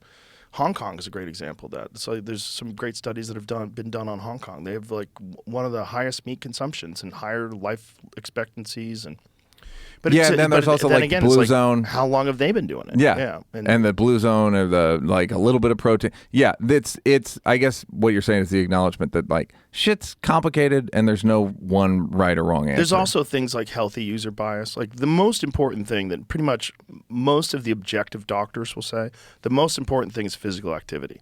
And that if you are not physically active and you eat well, you're almost better off smoking cigarettes and being physically active than Yeah. than doing that. By the way, this is always fascinating to me because I've been asking people, do you know what percentage of people smokers die of lung cancer? What percentage? 10 to 15%. That's crazy. Isn't that low? That's crazy. Wouldn't you think it's like 60? That's crazy. It's 10 to, and I've looked it up repeatedly. Like, am I misreading this? The amount of smokers that die of lung cancer is 10 to 15%. But do they die of other stuff? Well, along yeah, the of way? course, comorbidities, et cetera, et Yeah, cetera. But because like, it's like smoking just in general. Like you're limiting your oxygen intake. There's a lot of factors. There's yeah, but toxins. it's not as bad as you'd hope. right. You know what I mean? That's this one doctor that I was talking to that was very adamant about that. He goes, physical activity. If you don't have physical activity, you might as well be a drinker and a smoker. Yeah, you're fucked. And then there's also the loneliness thing. Oh, yeah. That's a big one, man. It's a big factor. What percentage of folks? Studies found the risk of developing lung cancer increases to 14% if you smoke cigarettes. If you smoke 1 to 5 cigarettes per day, your risk is around 7.7%. And if you smoke more than 35 cigarettes a day, you have a 26% chance of developing. Well, that's a lot. That's all 35 By cigarettes. 80, though. By 80. Yeah, I know. That's like a There you whole go, like- lifetime like- of smoking 35. What is that, a pack and a half? What Yeah, is it? almost two. Almost two, yeah. Is packs 40? Yeah. Yeah, 20 in a pack. Wow. 26%. packs is That's still 3 out only- of 4. Yeah, it's like you're. Which, by the way, is the exact same number of FDA drugs that get pulled. 25% of all FDA-approved drugs get pulled because they kill too many people. Oh, right. When they're like, oh, fuck. Whoopsies. We didn't test it good enough. Yeah, whoopsies. We believe the pharmaceutical drug companies. Yeah. That was the weird one for me during the pandemic was the trust in the pharmaceutical drug companies. And especially when I started talking to experts that actually spent their living litigating financial settlements for adverse effects of drugs. And you find out Yeah. that scientists, when you hear about peer-reviewed data, they're not even allowed to see the actual data.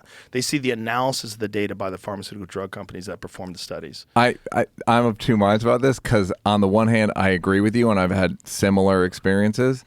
And on the other hand, I'm like, I don't fucking have time to do the research Right. on all of these things myself. And I have a lot of time.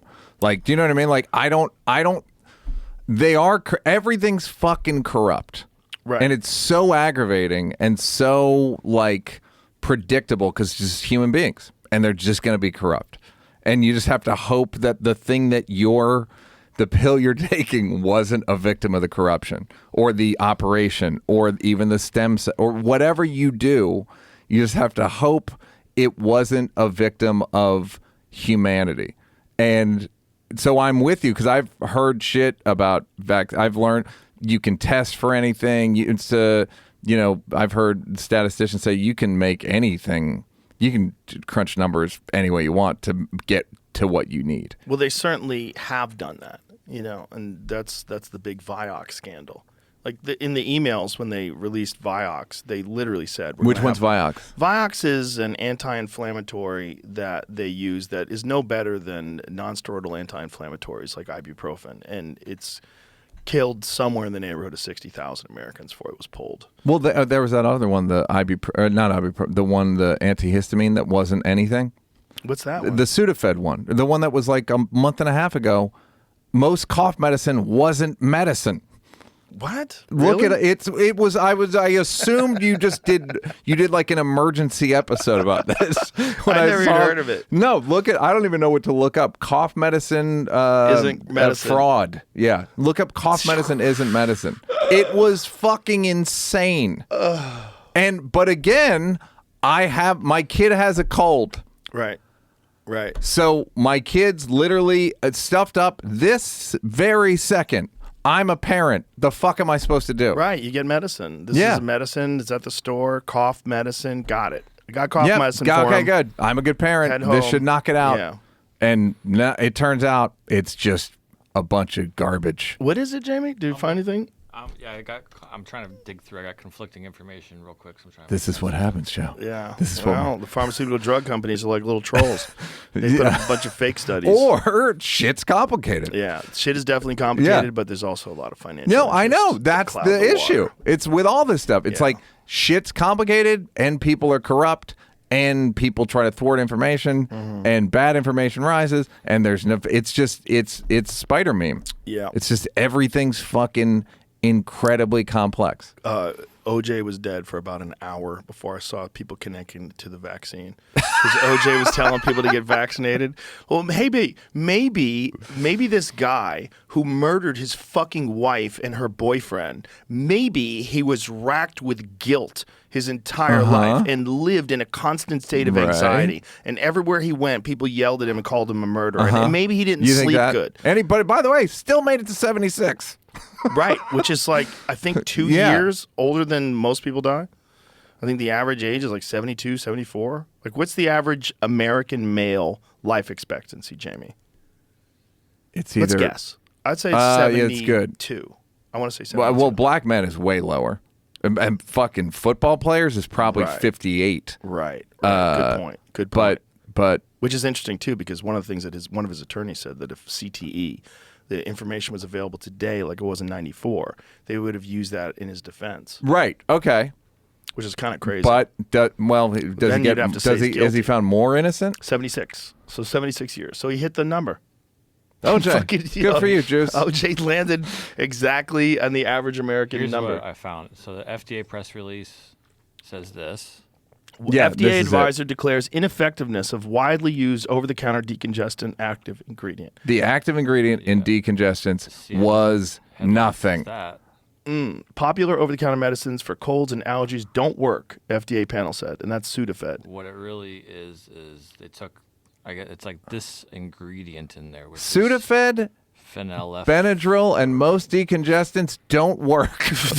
Wow. The over-the-counter antihistamine Benadryl is not being pulled from the pharmacy shelves. So misleading headlines, it says. Despite misleading headlines such as Sudafed, Benadryl, and most decongestants don't work, they're not being pulled from pharmacy shelves. A FDA Food and Drug Administration Advisory Committee voted 16-0 on Tuesday that current scientific data does not support the use of active ingredient phenylephrine in over-the-counter products such as Benadryl, allergy plus congestion. This does not, however, pertain to antihistamines such as Benadryl, which contain the active ingredient diphenhydramine. Yeah, this is already confused. Okay. You know what I mean? Well, like, I'm already like, wait, what? They're probably monkeying around with the stuff just to try to get it a little less less scammy. There it says it's a nasal decongestant. Okay, brand names, the medications that include phenylephrine, such as Benadryl, have other products with distinct active ingredients. So there's one ingredient that doesn't work. Okay, The so FDA maybe they do work. committee voted on the question of whether or not the evidence supported the use of the active, how's that word, moiety phenylephrine as an effective nasal decongestant. The panel concluded that products which include phenylephrine are not effective against nasal congestion, though they were not deemed unsafe. But they don't work. So that's Parts of them work. One of the ingredients doesn't, is nothing. But it says that the products that include phenylephrine are not effective against nasal congestion. Though they were not deemed unsafe. might do That other still stuff, says it though. doesn't work. They might Right. do Yeah, other there might be other ingredients that do still help work, your headache but or- they Right. might not work either. We'll have to wait and see. Though the FDA is not bound to the committee's recommendations, why should it be? It's only science. Very likely the agency will follow its advice. In turn, this may lead to pharmacies pulling products containing oral phenelphine, at least until acceptably reformulated versions are offered. There are branded products that include names Sudafed and Benadryl that do work as nasal decongestants. They contain the active ingredient pseudoephedrine.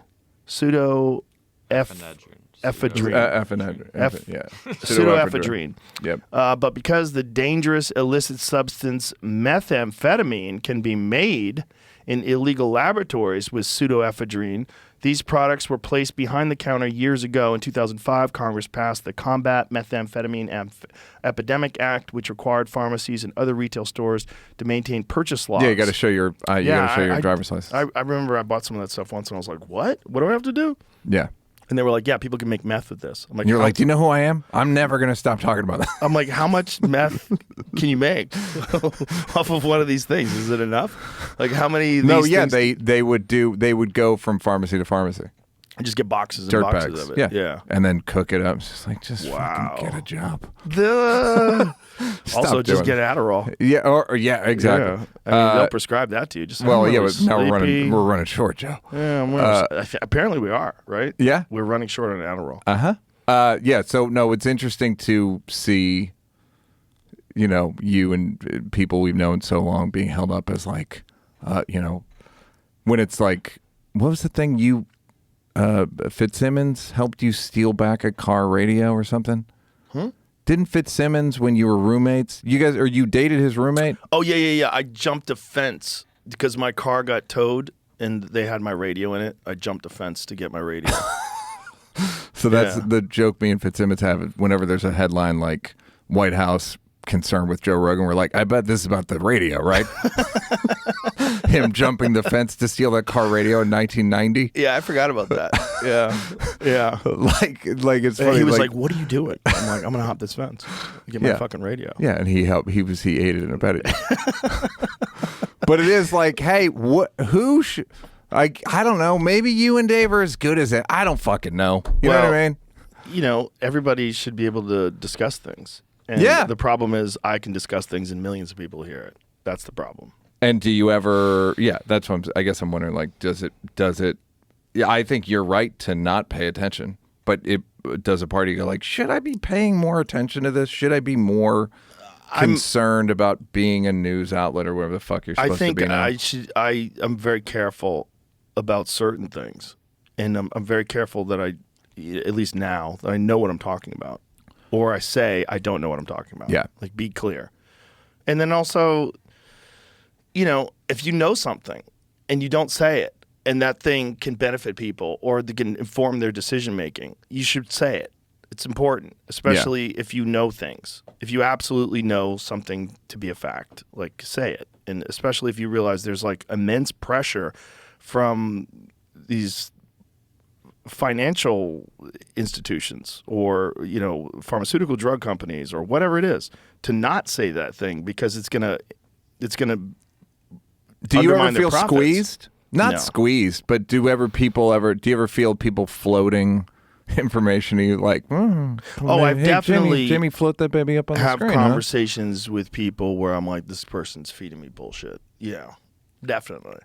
Yeah, it's like you have to learn how to like navigate those waters. Like, I definitely think people have probably been angled to come on this show to feed me bullshit or feeding me bullshit once they get on the show. Yeah, definitely. And you have to kind of make a decision then. Like, do I even air this? Do I not air this? How do I dance around this? Like, this, it seems like we should pause this and actually research it before we go any further, because I feel like I'm being fucked with. Yeah. Yeah. Yeah, and it's the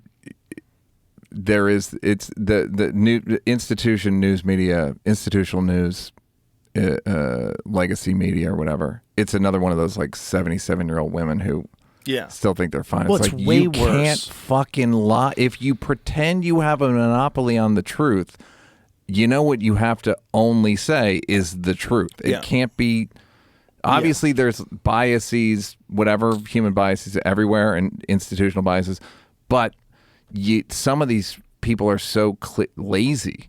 Well, it's just like you were saying with the 75-year-old woman that still thinks she's hot. Like, the news still thinks that people believe them. Mm-hmm. And I encountered that when they were saying that I was taking horse medication. Yeah. You mean the horse medication that won the Nobel Prize for as an anti-malarial? That one? That like one. 4 years ago? Yeah. 4 years before, and now it's for horses? Well, everything's for horses. Right. Like, Well, yeah, everything's a horse medication if the horse is sick enough. Yeah. Grass is a fucking everything if a horse eats it. They're so dumb that they thought that they could do that. Yeah. Which is absolutely wild. Yeah. But that just shows you the arrogance of those organizations. Yeah. They're so full of shit and so captured by money that they're willing to lie. And that not just lie, but lie with the same lie across multiple platforms. And they're doing it specifically because they're being told to do that. Yeah, and they're just hemorrhaging credibility. And they're for what? For nothing. For one thing that it's going to last for a year or so until people realize what the fuck is going on, and now you're doomed. And now everyone's going to go, yeah, but they lied about that. What do they say about Iran? What do they say about Syria? What do they say about this and nuclear energy? What do they say about pollution? Well, what's funny is it is super. It complicates things. What are they saying about Israel? Yeah. Like the Gaza and Israel feels like it's like the most modern. In 20 years ago, this would have been like open and shut. 20 years ago, it would have been 9/11, right? They did this. We're going in, and anything we do is justifiable. Right. And now they did this. We're going in. And they're going with the 77-year-old former fine woman, and they're doing shit thinking that they can get away with it. And now it's like, now everyone's watching all the shit that slowly leaked and came out, Abu Ghraib, all the sort of severe violations. Now it's all happening on the daily. Yeah. And it makes things, everything's so complicated. It's so complicated. One of the interesting things about the Israel thing was that, Hamas attacks on October 7th, and within days, there's pro-Hamas rallies. So before Israel has even retaliated. Douglas Murray's talked about this a lot. That was the most insane. Yeah. And I think that is one of those things where I am very inclined to think that is fueled by foreign actors. I'm very inclined to think that TikTok algorithms and bots and all these different things fed a lot of these like hyper woke kids into taking this contrarian stance against the popular narrative that Israel was just attacked and saying no, Israel's an oppressor and look what they've done to Palestine. It justifies it, and what else can they do? And what else can they do besides go door to door and rape and murder people? Is that really what we're saying? Yeah, like that you should cheer them. I know, and that's. And then Israel does shit all the time that you're like, fucking don't do that. Exactly. But at the same time, like, I'm not. Yeah, it's like, bro, imagine living there though. Imagine living either in Israel or Palestine and trying to find a solution to that. Good. It's once you look it up, once you start researching it, you just go, fucking, this is not. I don't think I can figure this baby out. No. This is a video game that you just toss the controller. Yeah. I'm not. This. I don't even like this kind of game. And I was reading today that there's the State Department's warning that Iran is planning attacks on Israel. I'm like, Yeah. Oh my God. Yeah. Oh my God. What are you doing? Yeah. And do you have nukes? Do they have nukes yet? Like, I know they've been working on a nuclear program forever. What if they're the first person to use it and they use it on Jerusalem? Jesus Christ. Jesus Christ. Yeah, but people think that they know what it should be, and it's like, Do you get anxiety thinking about like world events ever? yeah, I get it at less night. so in that, which we can talk about in a little bit, but less so just in terms of my own personal development. But it's, if I had kids, I would really, really worry about it. About the future? I'm involved with a woman who has a kid, so it's like, it's growing, my sort of paternalism, but yeah, I don't, it's pretty, this is a pretty rough time. It's a weird time. It's a really weird time. But I think every time is a weird time. Like in the 1960s, during the Vietnam War, people were terrified of the future. And Yeah, people didn't I want to remember have during kids George then. Floyd, Chris Rock goes, this is every week in the 60s. Mm-hmm. Martin Luther King and Malcolm X both got assassinated. Like Martin Luther King and Malcolm X and Bobby Kennedy and John Kennedy. Real quickly. Yeah. Over a course of a few years. Yeah. I think it's just we develop societal amnesia and we try to remember the past as some sort of a utopian time, but then if you like look at the documentaries about the Weather Underground and like there's always been like wild shit happening in this country. Yeah.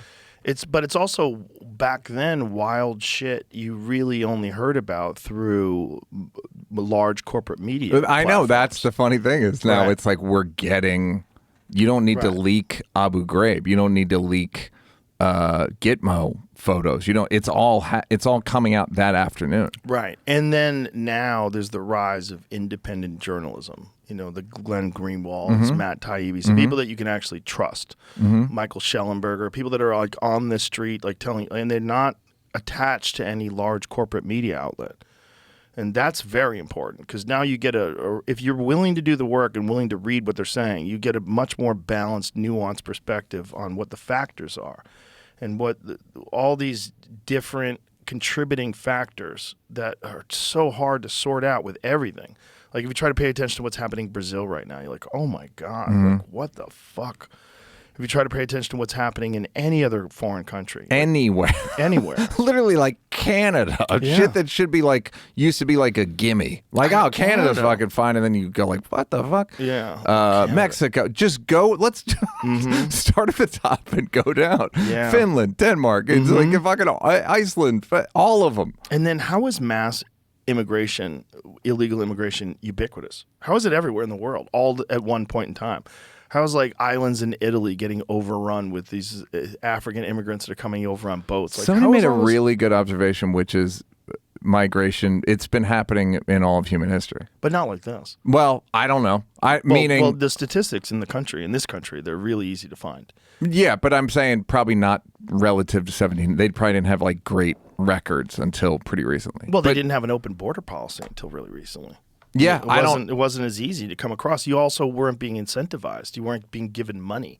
You weren't being given housing and shelter. And much to the demise of the people that are poor, that live there, that are American citizens, that are freaking the fuck out in these poor communities. Like, And you also Yeah. know that immigration helps the economy. Do you know what I mean? Like that's the thing it provides. So it's everything's fucking like, yeah, but also. So that's where I go. I don't know. that's Tim Dillon's perspective. He thinks they're bringing in cheap labor. He thinks And that's you can't always get people what to it's work been. and construct. Well, it's that too. Including like like our great grandparents and great like it was just they needed jobs. Yeah. They needed jobs, and then the reason did you read the Cliff Nesteroff book about comedians getting canceled historically? No. You might want to have money, or it's really good. But What is it called? look it up. I read it like not long ago. KLIPH book. Nesteroff, Nest. What is KLIPH? What is that? That's his name, Cliff. Oh, Cliff. Yeah, Cliff Nesteroff. Comedians, drunks, thieves, scoundrels. No, the one, outrageous history of showbiz. That one. But the reason why so many Jewish people, Irish people, and black people became comedians, it was just because they couldn't get jobs anywhere else. Lenny Bruce. Yeah. There it is. Yeah. Yeah. And like why they get canceled, who gets canceled. And it's been happening. Guys saying, I can't say anything in 1938. Right. Like it's like kind of a tale as old as time. Yeah. But yeah, like people came for yeah, all of these things. You're right, and it helps the economy. There's a meme that I found online that is it's so funny because it's from 1934. It's a cartoon from 1934 that's basically saying exactly what everyone is worried about today, both on the right and on the left. I'm going to send this to you, Jamie, about the government. Mm-hmm. It's crazy because this is the same story. It's 100 years later. It's the same story. Yeah. Pull that up. So Yeah, it's the same one as like Jews are subhuman and superhuman. Look at this. Plan of action for U.S. Spend under the guise of recovery. Bust the government. Blame the capitalists for the failure. Junk the Constitution and declare a dictatorship. The cartoon appeared in the Chicago Tribune in 1934. Yeah.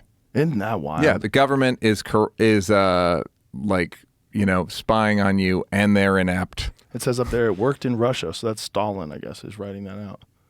Yeah. Wild. Yeah, that's what it's. It's always been the fear. But this time does feel pretty specific. This does feel especially grim. Yeah. This period of history, but yeah, the anxiety thing. That's curious to me. That I'm not curious, but I'm interested in the fact that it does give you anxiety. Does it give you anxiety for your? Is it humanity overall? Yes. Yeah, it's humanity overall. I get it at night. Because usually that's when I'm high. There was usually when I'm writing, when I'm high. Yep. I get real anxiety because usually also everyone else in my house is asleep, so it's just me. And it's late at night, and I'm just doom scrolling, and I'm writing, and I'm just thinking about the future, and I genuinely get this like fear of angst, like what happens if everything goes totally sideways, which has happened historically all over the world with incredible regularity. Yeah, it's almost predictable. And there's always been instances where society was like thrown into chaos, and like we have this even very the democracy naive, thing. It's the same way like when you look up where is abortion legal, right. where are they putting fluoride in the water? Look up where there's democracy and how long it's been there. Super recent. This is the oldest one, guys. Yeah, and it's not even 300 years old. It's not even. It's like this is the oldest one. Then there's like France. England, and there's not that many of them now. And there's never been one like this, and this one is only 300 years old. Yeah. Which is a blip.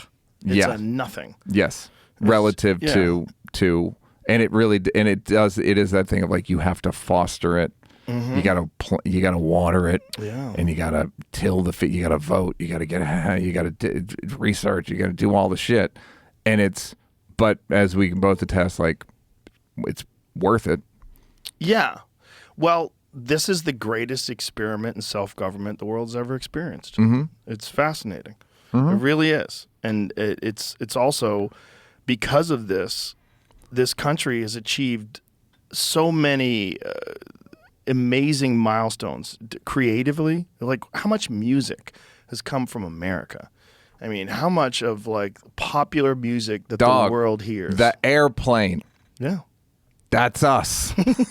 Yeah, the internet. The car. Yeah, the car. The computer. Yep. Like, these are not small things. Stand-up comedy. Yes. Yeah, stand-up comedy was invented here, and it's done best by people from here still to this day. Correct. And that's just undeniable.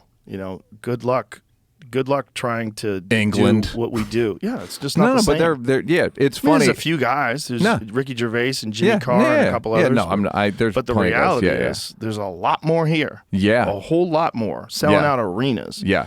Just and talking good. Good comedians. I think this is the best time for comedy that's ever existed. I really do. I mean, there's great... in terms of the amount of really good people who are throwing the ball very fast? Yes. I couldn't agree more. Yeah. This is the time. This is the golden age of comedy. Yeah. And, Ari always says that this is a great time for comedy because comedy's dangerous again. Yeah. He's like, it's great. Comedy's dangerous. Yeah. It is like the, the Red Fox After Dark Records thing now. But now it's more, and weirdly now it's more like Douglas Murray books and speeches. Right. Like those are like the contraband. What do you? I want to ask about the anxiety thing, because do you worry about the safety of your loved ones? Yes. And do you worry about like your shit hits the fan plan? Because my plan is, hey, I've done Joe Rogan. When people come up, I go, you may remember me from Joe Rogan. We're good, right? Oh, you mean when Preppers? the preppers come for you? Yeah. They're not going to come for you. The people that are going to come for you are the people that aren't preppers. The people that don't have any food. That's what's going to be scary. I don't have any either, though. Yeah, well, that's good. Hopefully you don't have any guns. Hopefully you don't have anything valuable that they can take. Do you think it's worth having a gun? Yes.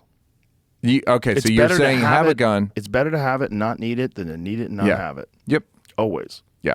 It doesn't hurt you to have a gun, especially if you're smart and you take care of it and you lock them up and you know how to use them. Yeah.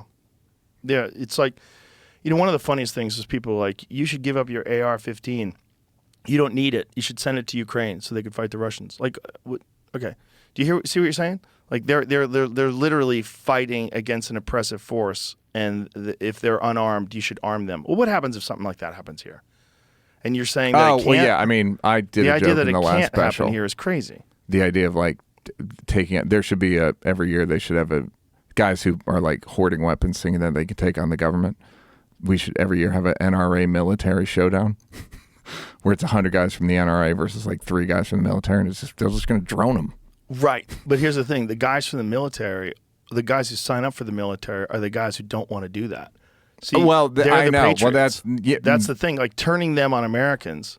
So this is the big fear about immigration, is that you're going to take these immigrants and you're going to indoctrinate them into the military, and they'll be willing to do things that United States citizens won't be willing to do because nobody wants to join the military anymore. Oh, you think that? Is that? That's a big my mind fear doesn't go amongst there, yeah. the heavy-duty conspiracy theorists.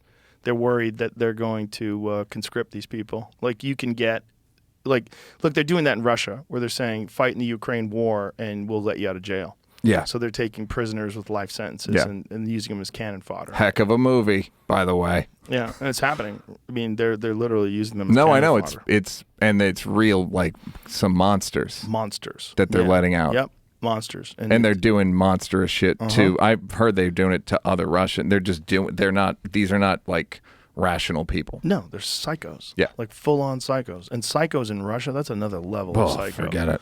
There's Shut a- it down. They have a long history of violence. Yeah. And also loss. Like the loss that they experienced during the World War. Like people, everyone talks about what happened with Israel, what happened with the Jews, what happened with the United States, our military, Japan, Russia.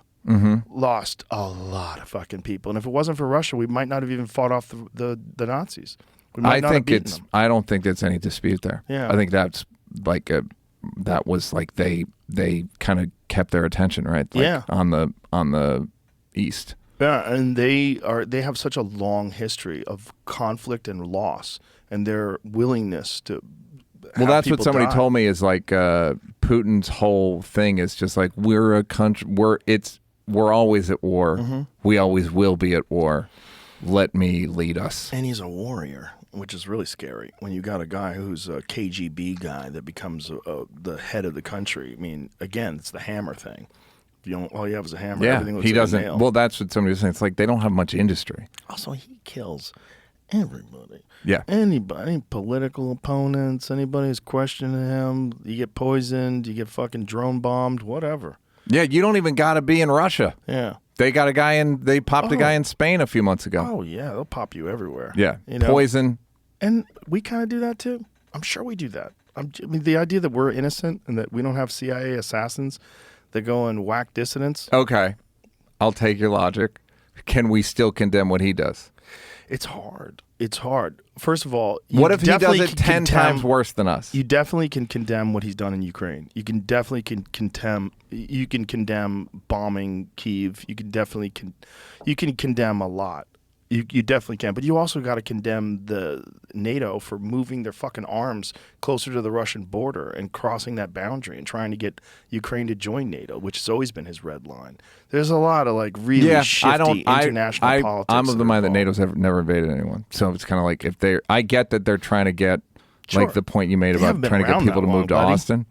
They haven't been around that long. No, I know they haven't. But they definitely No, but are I don't think that involved you in can arming get. people. Yeah, I'm with you. I just don't think they're an invasion. They're too disorganized. Yeah, they but- need consensus from fucking however many countries are in NATO to Right. like go. We're gonna. I don't think. And then who's gonna govern? Whatever. But the idea is pushing arms closer to the borders of Russia to make an attack easier and quicker, and all those things influence foreign policy. And those things are dangerous. They're Yeah, creepy. I'm with you, but I don't. I like. Is NATO perfect? No. No. But like what he's doing is just aggressive bullying. Oh, yeah. Like, hey man, we're trying to have a world where people can't do that anymore. Right. We're trying to get because My point is that it breeds chaos. It's complicated. Like the United States was involved in the coup in 2014. We instigated it. We provided weapons and money. We were a part of that. And there's been a lot of those throughout history. I mean, we fuck around. We Googled it the other day. How many countries the United States has military bases in it? Isn't it like 90? What was it again, Jamie? Fucking military bases I know, but the problem, everywhere. The problem Everywhere. is, it's like the way America worked was, it's like there's a moral framework. Louis had a great joke about it where he was talking about himself. He's like, I have all sorts of ethics and standards. I don't follow any of them, but I have them. Like I have standards for myself. And America, the game was that we would. Look at this. There's 80 countries, 750 military bases in at least Yeah. 80 countries. That is so crazy. Yeah. The number maybe even higher is not all data is published by the Pentagon. They don't Yeah, have but to tell Joe, we're American. It's good. you. This is better us than China. Well, that's what I mean. Like, Yeah, it's better us than Russia. The game we always played was like, yeah, we do shit. Yeah. You can't. Well, we're And not, now everything's transparent, or Right. it's like significantly more transparent. So, and people have no tolerance for hypocrisy. right.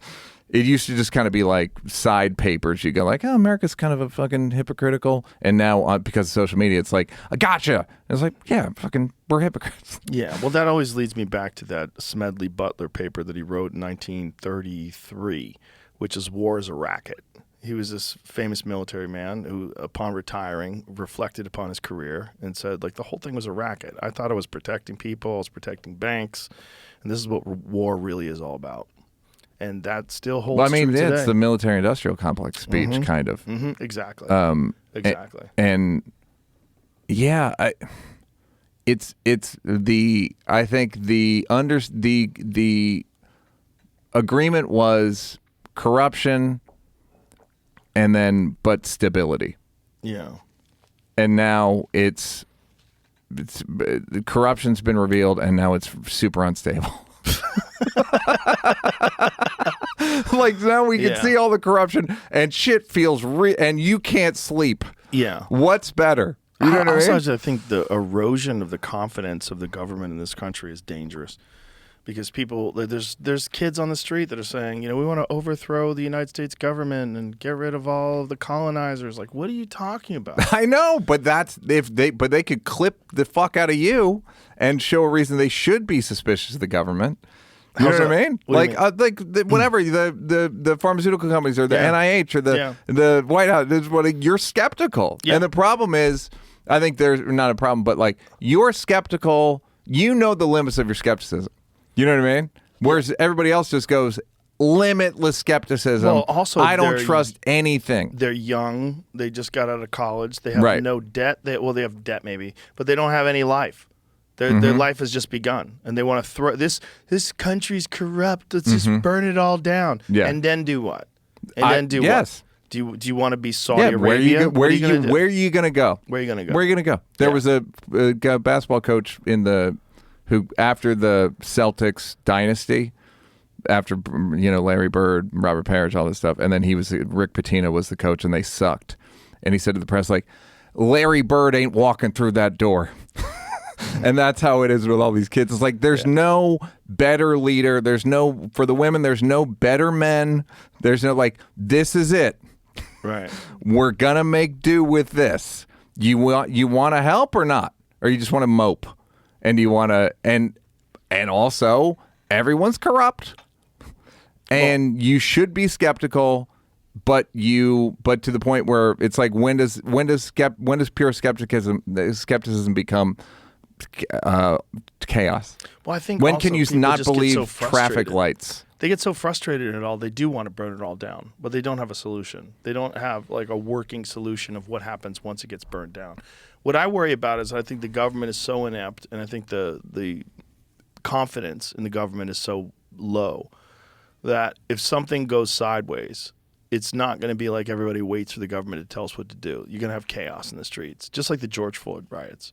You're just going to have that all over the place. That's the real fear. People with nothing will revolt, and guns are everywhere, and it could get real sketchy. Yes, and then or you go, it's chaos. It's 1968, 1969. Yeah. Now, and then you see cops beating up protesters, and you're like, all right, this is hard because I'm for the protesters, and I need order.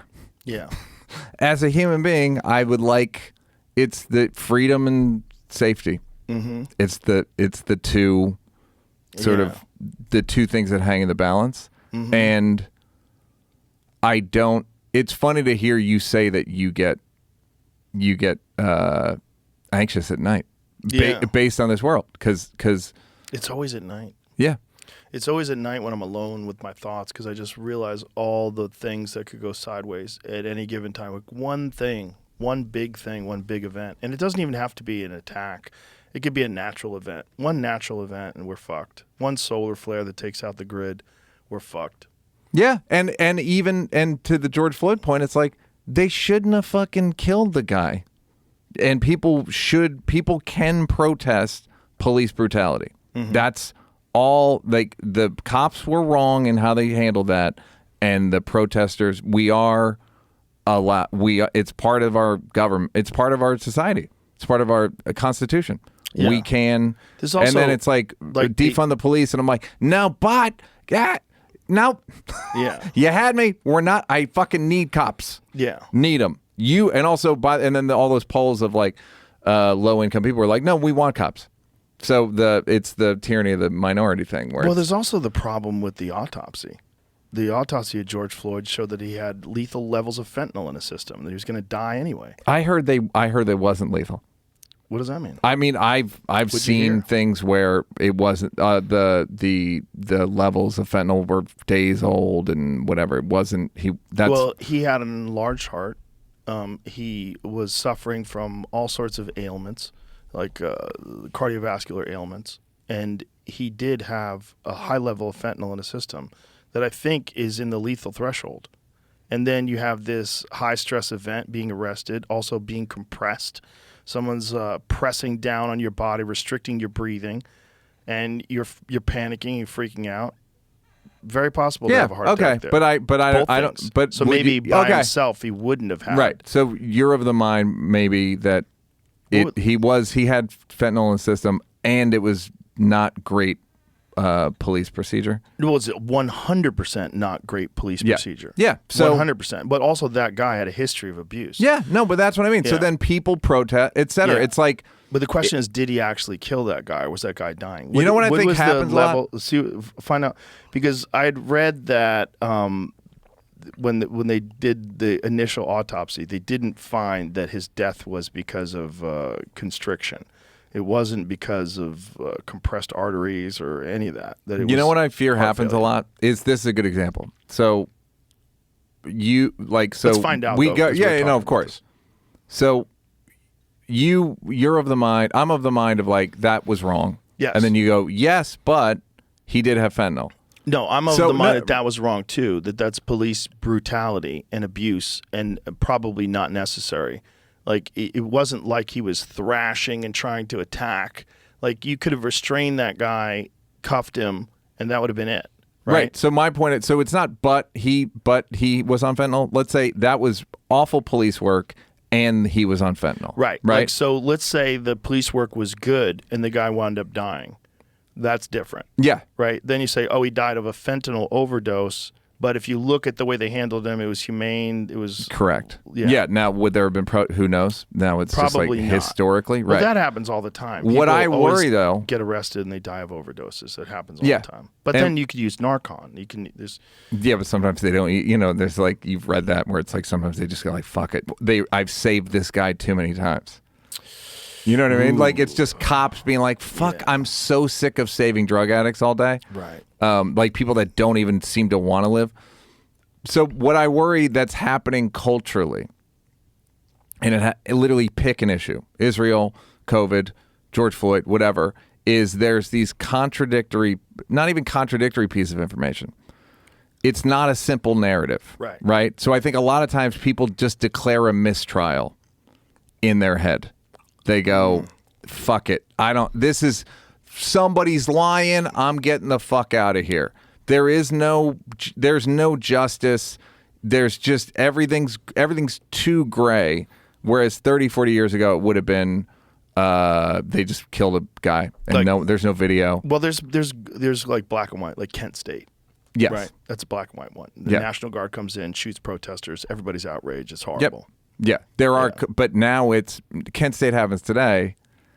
Maybe they actually there's a second video. It's almost like the Kennedy assassination. Everything's kind of the Kennedy assassination, and where it is a lot of and then people go, "Fuck it, I don't know what happened." And I think that's where sometimes maybe it's nefarious actors, and other times it's just people who want to be contrary or whatever. There's so much information, and there's a limited bandwidth for people's attention span and time in a day that they just go, "I don't know what fucking happened." That's there. a big one. And that's the thing with boomers. Like, RFK's talked about this a lot, that boomers only pay attention to legacy media. And that they're not reading independent journalist reports or not. Don't you think it's less so though? Like meaning like it's a lot of Facebook links to sort of shifty websites. Some people now. Yeah. I think there's some of that now, but I think there's still a lot of people that just put their faith in mainstream news, especially people that aren't online on a regular basis, or they're only friends with people that are their age, and so they have this sort of like mentality, the way they consume news and information. It's kind of always been the same way. Yeah, like COVID, again, I'm sorry to bring this up for the listeners and myself, but so there was the tachycardia thing, and the heart rate thing that was like people. It was elevating people's heart. Like that was one of the main side effects, right? And they acted like it wasn't much, and then fairly recently there was like actually there was more than we thought. I wonder, but then I've also heard from people that are skeptical. Was like it's a pretty good vaccine in terms of like lowering numbers of infections, but I think most people got the first wave of like you have to take this is a perfect vaccine, and then they heard this thing of like it's not perfect, and then they got tired. Well, it's been lied to from the very beginning. First thing, they didn't even test it to see if it stops transmission, but yet they said it did. They didn't even test it to see if it stops you from being infected, but yet they said it does. All it does is impart some form of immunity that's specific to the wild virus, the first version. Yeah. Yeah, and the way they studied it and the way they tested it is so fucking corrupt. Just the fact that they said that it's 100% effective against stopping death. Do you know how they came up with that number? 2 people in the control group got COVID and died. 1 person in the vaccine group got COVID and died. Right. So that makes it there 100% it is, Joe. effective. Like Yeah. when RFK told me that, I'm like, there's no way that's it. Yeah. And then we read the actual studies and like, oh my God, that actually is it. Yeah. And they're allowed to say that. Yeah. It's technically true. Yeah. Technically, you can get away with a lot. But it's also like the VAERS system. I mean, the reporting of adverse effects is very underutilized. And so we all know people that have had bad side effects from the vaccine. And the question is, how many of them kept their mouth shut? How many of them are quiet? How many of them are suffering? How many of them the doctors are unwilling to connect it to the vaccine? There's a lot.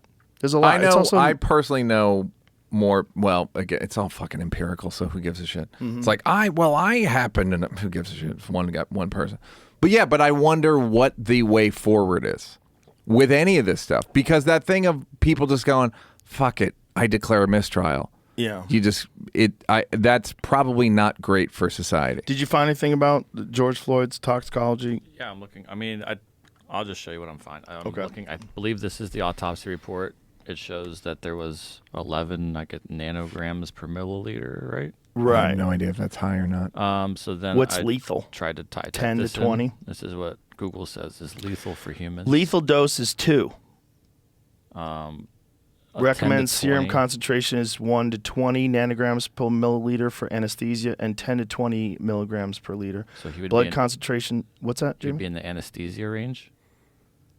For what he had in his system.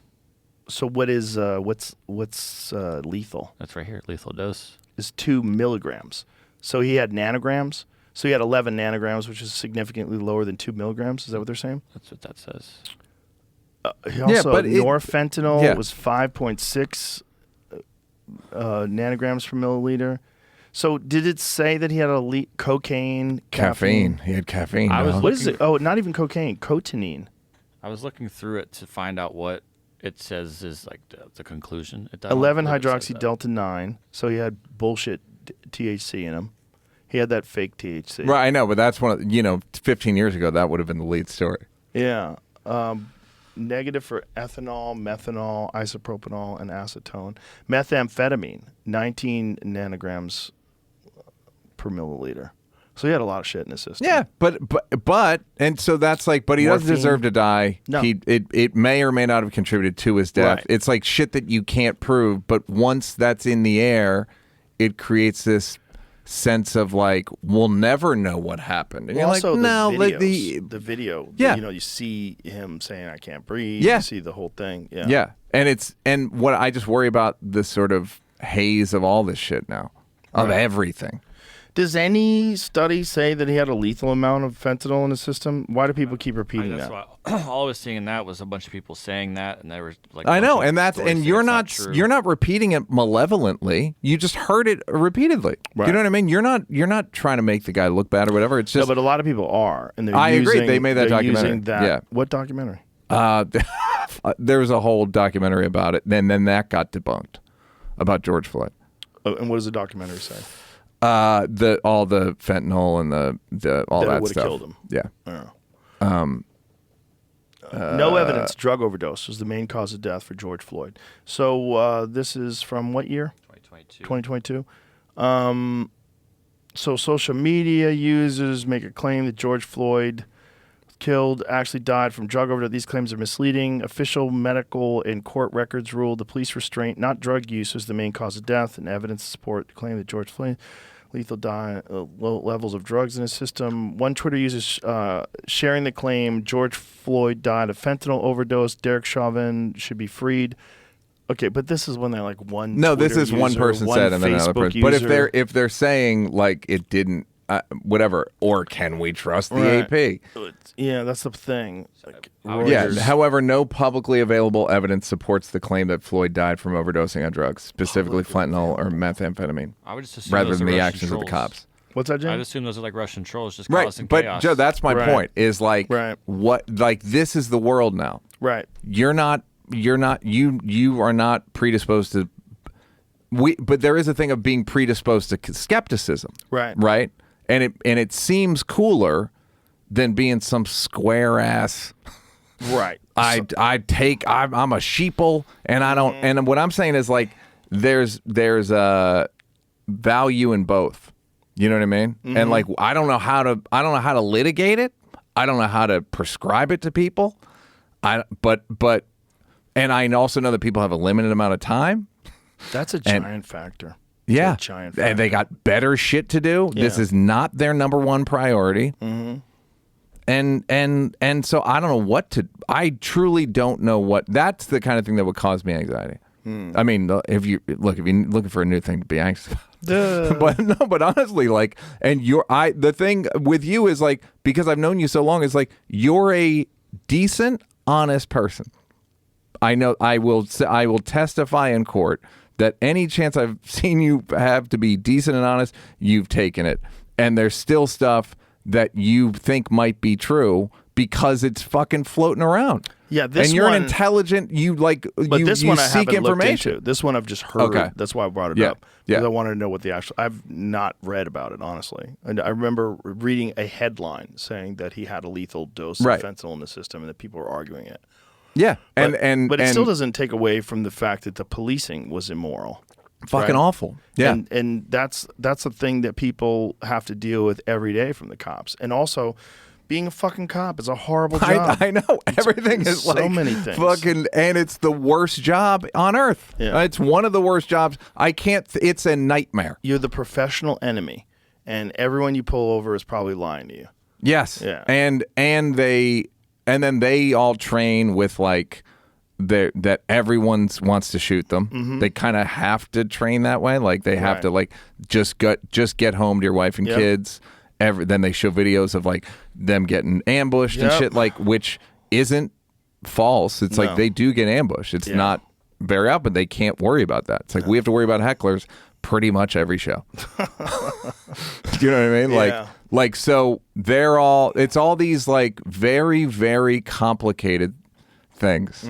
Very complicated. Yeah. And I don't know. I think that there and every point of view has some validity. You know, A lot of them do. Yeah. That's for sure. And Yeah. then you have the foreign actors, and you have the disinformation campaigns that are state run, that we run. That's for sure too. That's and really we happening. do it to other countries, Yep. but Oh, don't you yeah. fucking do it to us. We do way worse. We actually go in and overthrow their governments, install puppet dictators. That's what we do. We've been doing that forever. We run bullshit democracies. We call us, liberty to become a failed state. We've done a lot of wild shit. Yeah. And we still continue to do it right now with those 700 plus bases worldwide. Yeah. We're involved in all kinds of shady things. And then there's also the obligation. Like if you're in the CIA or if you're But shady shit that benefits you and me, Joe. yeah, Not that also, shady. shady It's shit that patriotic. undermines legitimate dictators. Like, what do you do? Just let these people develop nuclear arms and take over countries? And no, you gotta do things to stop despots. I know, and Yeah. that's the thing of now in the age of transparency and gotcha. Your government is hugely hypocritical. It's like, yeah, it's a fucking government. Exactly. What do you think we have to be? It's one set of rules for us and another for everybody else. Yeah. Sorry, why? That's why you're all trying to sneak in here. What gives you anxiety? Well, this because I come and give updates on my mental health. How are you doing now? I'm doing great.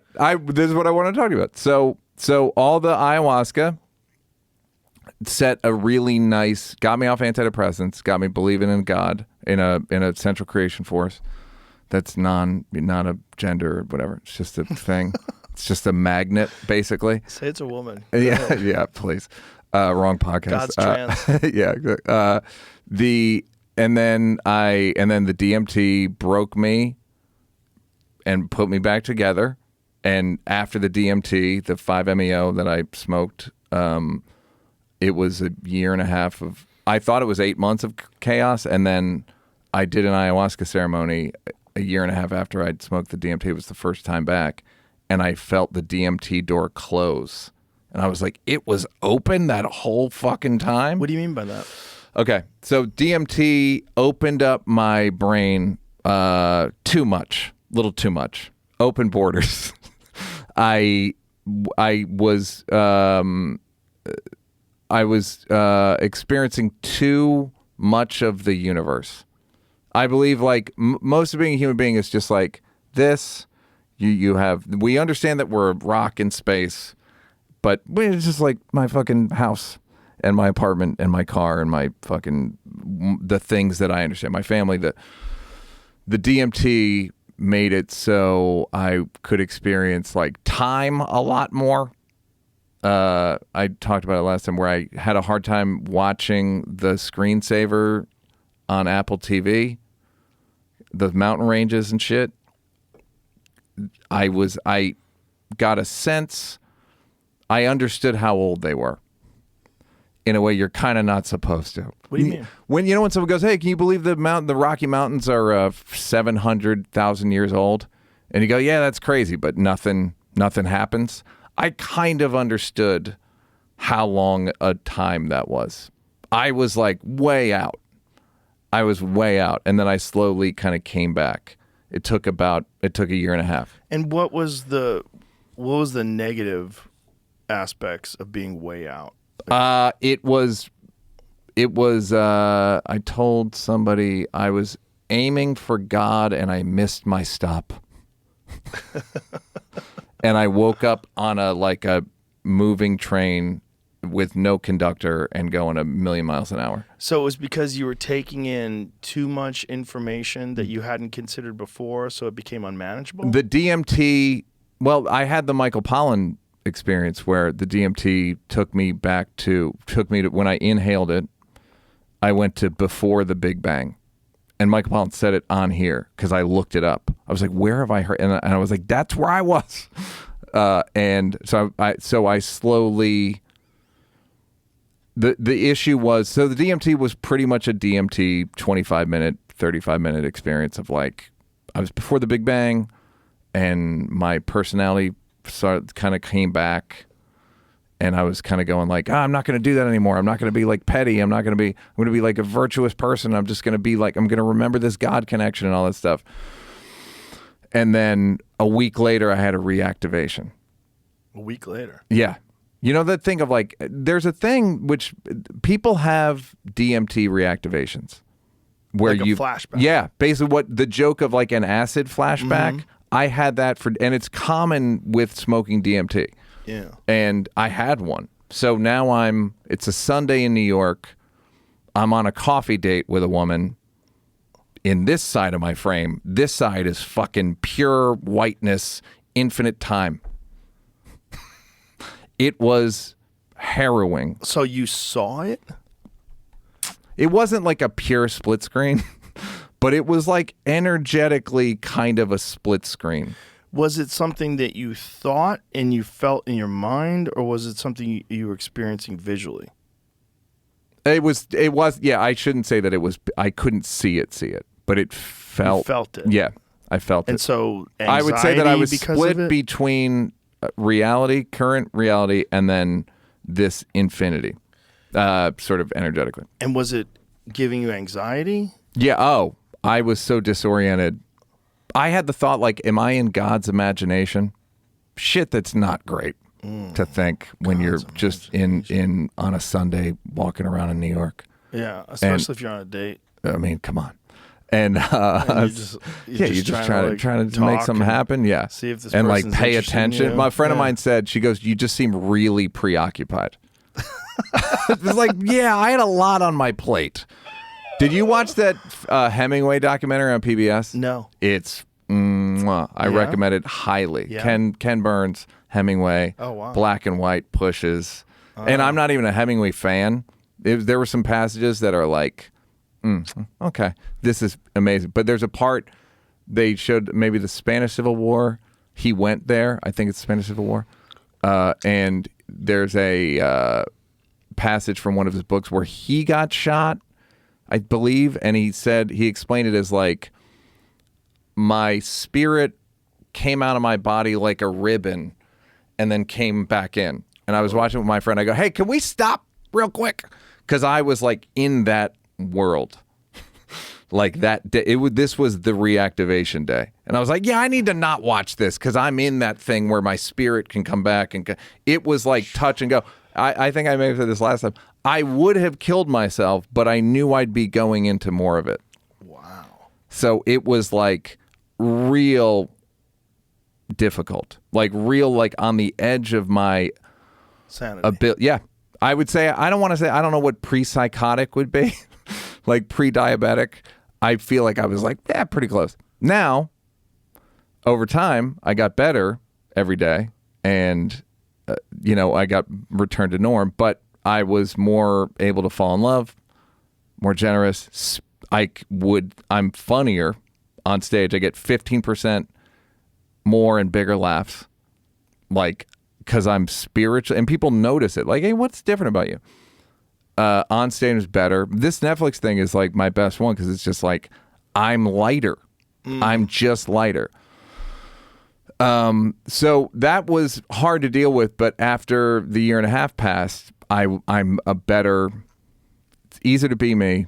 It's easier to deal with me. Everything's improved. So then, in the last year or so, every few months I do MDMA, and like in a sort of not necessarily a therapeutic environment, but like with a spiritual bent.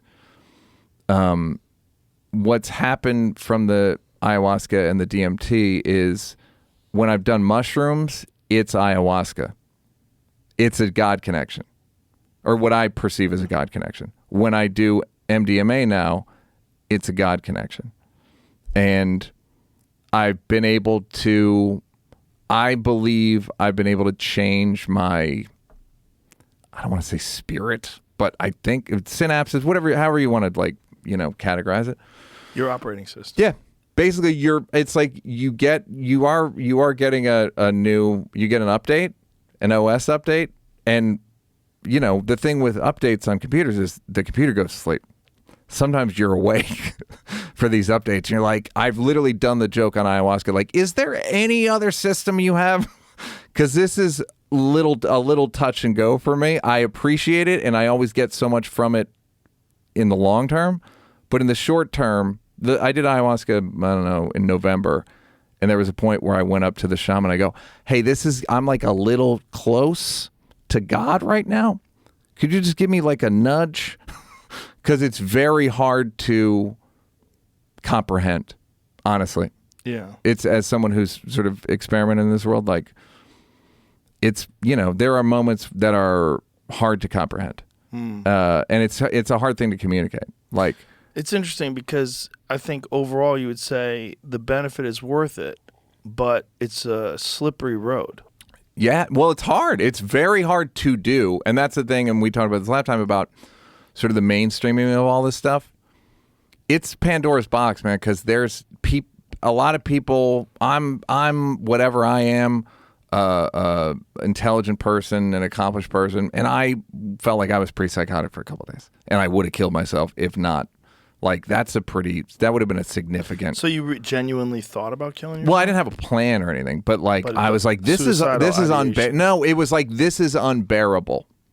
What I'm in right now, where like I'm on Earth. Am I in God's? What is this? What is any of this? Yeah. What is steps? Walking down steps, going, why is any of this? Why am I a person in a whatever? Got through it better. And then the MDMA, I've been able to sort of, I don't know if you want to do software updates or whatever, but it's just made me more. I had one that was really great, which was I did MDMA and I was able to, I'm kind of a grudge holder, Irish Catholic, etc. 1 of 10, you get it. And I was able to just forgive all of my grudges. Easily, like just easily. That's very valuable. Yeah. And so the next day I was like, why was I so able to do that yesterday? But I was holding those grudges tight the day before. And it's because my brain, on the MDMA, I had oxytocin, dopamine, serotonin flowing through me, right? Love hormones, kindness chemicals, generosity chemicals. I was able to do it. Most of the time, I realized I just have cortisol and adrenaline. And cortisol and adrenaline are organized, and they're judicious. That's the currency, is like justice, retribution, wrong, right, organize, punishment, kind of like rigid, right? So I started thinking like, what I consider a personality is just cortisol and adrenaline, or what I considered a personality. So I just realized like I have a kitchen in my head that makes cortisol sandwiches. And I'm just like, oh, yeah, this is what I like to eat. No, I don't. Right. That's just what it's giving out. So I made a conscious effort to like ignore my first, like I now write like, don't believe your chemicals. Just don't believe them. Like think beyond them. Right. And focus on the sort of the softer chemicals, the more positive ones. And I've also been doing a thing that's been like wildly helpful, which is I was doing a gratitude checklist. Just every day I would write like things I'm grateful for, and also not only things I'm grateful for, the facts of my life. The facts of my life are really good. I have 3 Netflix specials now. How many people have that? I have X amount of money. I've done great stuff. I have love in my life. I have a girl. I have friends, family. I'm respected, et cetera, et cetera. So I write it down to remember that I have all these great things. I am living my dream. I'm living a lot of people's dream. I'm also especially living my dream.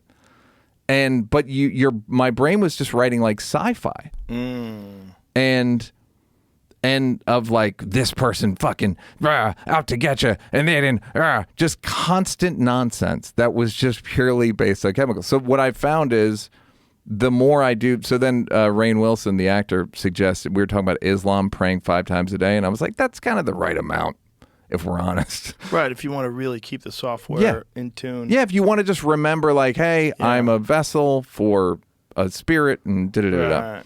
So he goes, why don't you write in your gratitude checklist 5 times a day? I was like, fine. So I've been doing it. I rarely get to 5. It's at least 2 or 3. And every day, every couple hours, just remembering, like, what the facts of my life are. Don't you think it's also human beings develop patterns of thinking, and these patterns get like deeply cut. These grooves they're easy to fall into, and this not trusting your chemicals is essentially like not allowing yourself to go down these patterns of thinking. Yeah, there's a saying that I read. There was a book called The Shallows about what social media does to us, but it was, you are what you do repeatedly. You are what you think repeatedly. And we all wait, at least I do, or did for a long time, wake up and like start the record and just the monologue that's happening in your head. And it's gotten me out of it. There are days where I wake up and it doesn't start and I'm like confused, you know, because I don't go instantly negative. And it's made me see my life differently. I went out of my way to view my life through the way truer lens, I believe. Do you know what I mean? Like, it's true. I am objectively all the attributes that I list, and I'm so fucking lucky. You're so fucking lucky to get this experience. Think about this. The thing I would say to people is like, spin the wheel. 8 billion other outcomes of human beings alive right now. What are the odds you beat this one? Yeah. This just like the Joe Rogan, like literally the Joe Rogan experience. What are the odds you beat it? There's no fucking way. Think about your life. It's impossible. And I'm not even talking about like the popularity, all that stuff. Like, that's part of it. But think about like having an idea, doing it in your whatever, the basement or garage, wherever we used to do the podcast, and then it just becomes this. What? Think about, and I used to think that life, I would always tell myself like life's not fair. And then I finally one day had the thought, yeah, life's not fair, Neal. No one's life should be as good as yours. Like, I'm so lucky. It's unbelievable. It's unbelievable. I'm like getting choked up talking about it. It's impossible. And I would argue that most people that hear this, are in the same position. But yet there's this inclination to focus on negatives. This inclination to I think focus it's on evolutionary. anxiety. Yeah. I think it is. I think we're trained to scan for threats. Yep. I agree. And I write in my journal, or my checklist, because I want to masculinize it. Every threat's a gift. Wait a minute, is a checklist more masculine than a journal? Than a journal, yeah. I think it is. I believe it is. Really? Checklist, because you have to make sure everything's good and the women and children are safe. But a diary is feminine. Oh, fuck. Dear diary. I'm gonna Yeah. I'm gonna punch you in the face. Yeah, like and I write almost every day. No threats, only gifts. Everything I thought was a threat is just a gift over a longer timeline. And you've managed to do this without falling into a cult. Yeah, I don't think Yeah. not one that I know of. I'm not paying dues anywhere. Yeah. I haven't. It's just literally keeping. It's like emotional discipline in a weird way. It's like it's the same way like working out every day. Well, me being your friend and knowing you for so many years, I mean, I guess I didn't know you well when I first met you. Mm-hmm. We only knew each other because we worked in the same place at Boston Comedy. When you were a door guy and I was just a young comedian, and we just became friends. I didn't know you well, but you were always nice to me. We were always cool. Same. But you had like this tension. Yeah. And I always felt like I had to hug you. Mm-hmm. Like even when I saw you when you were doing Chappelle, when I saw him, this is amazing. Look at you. Yeah.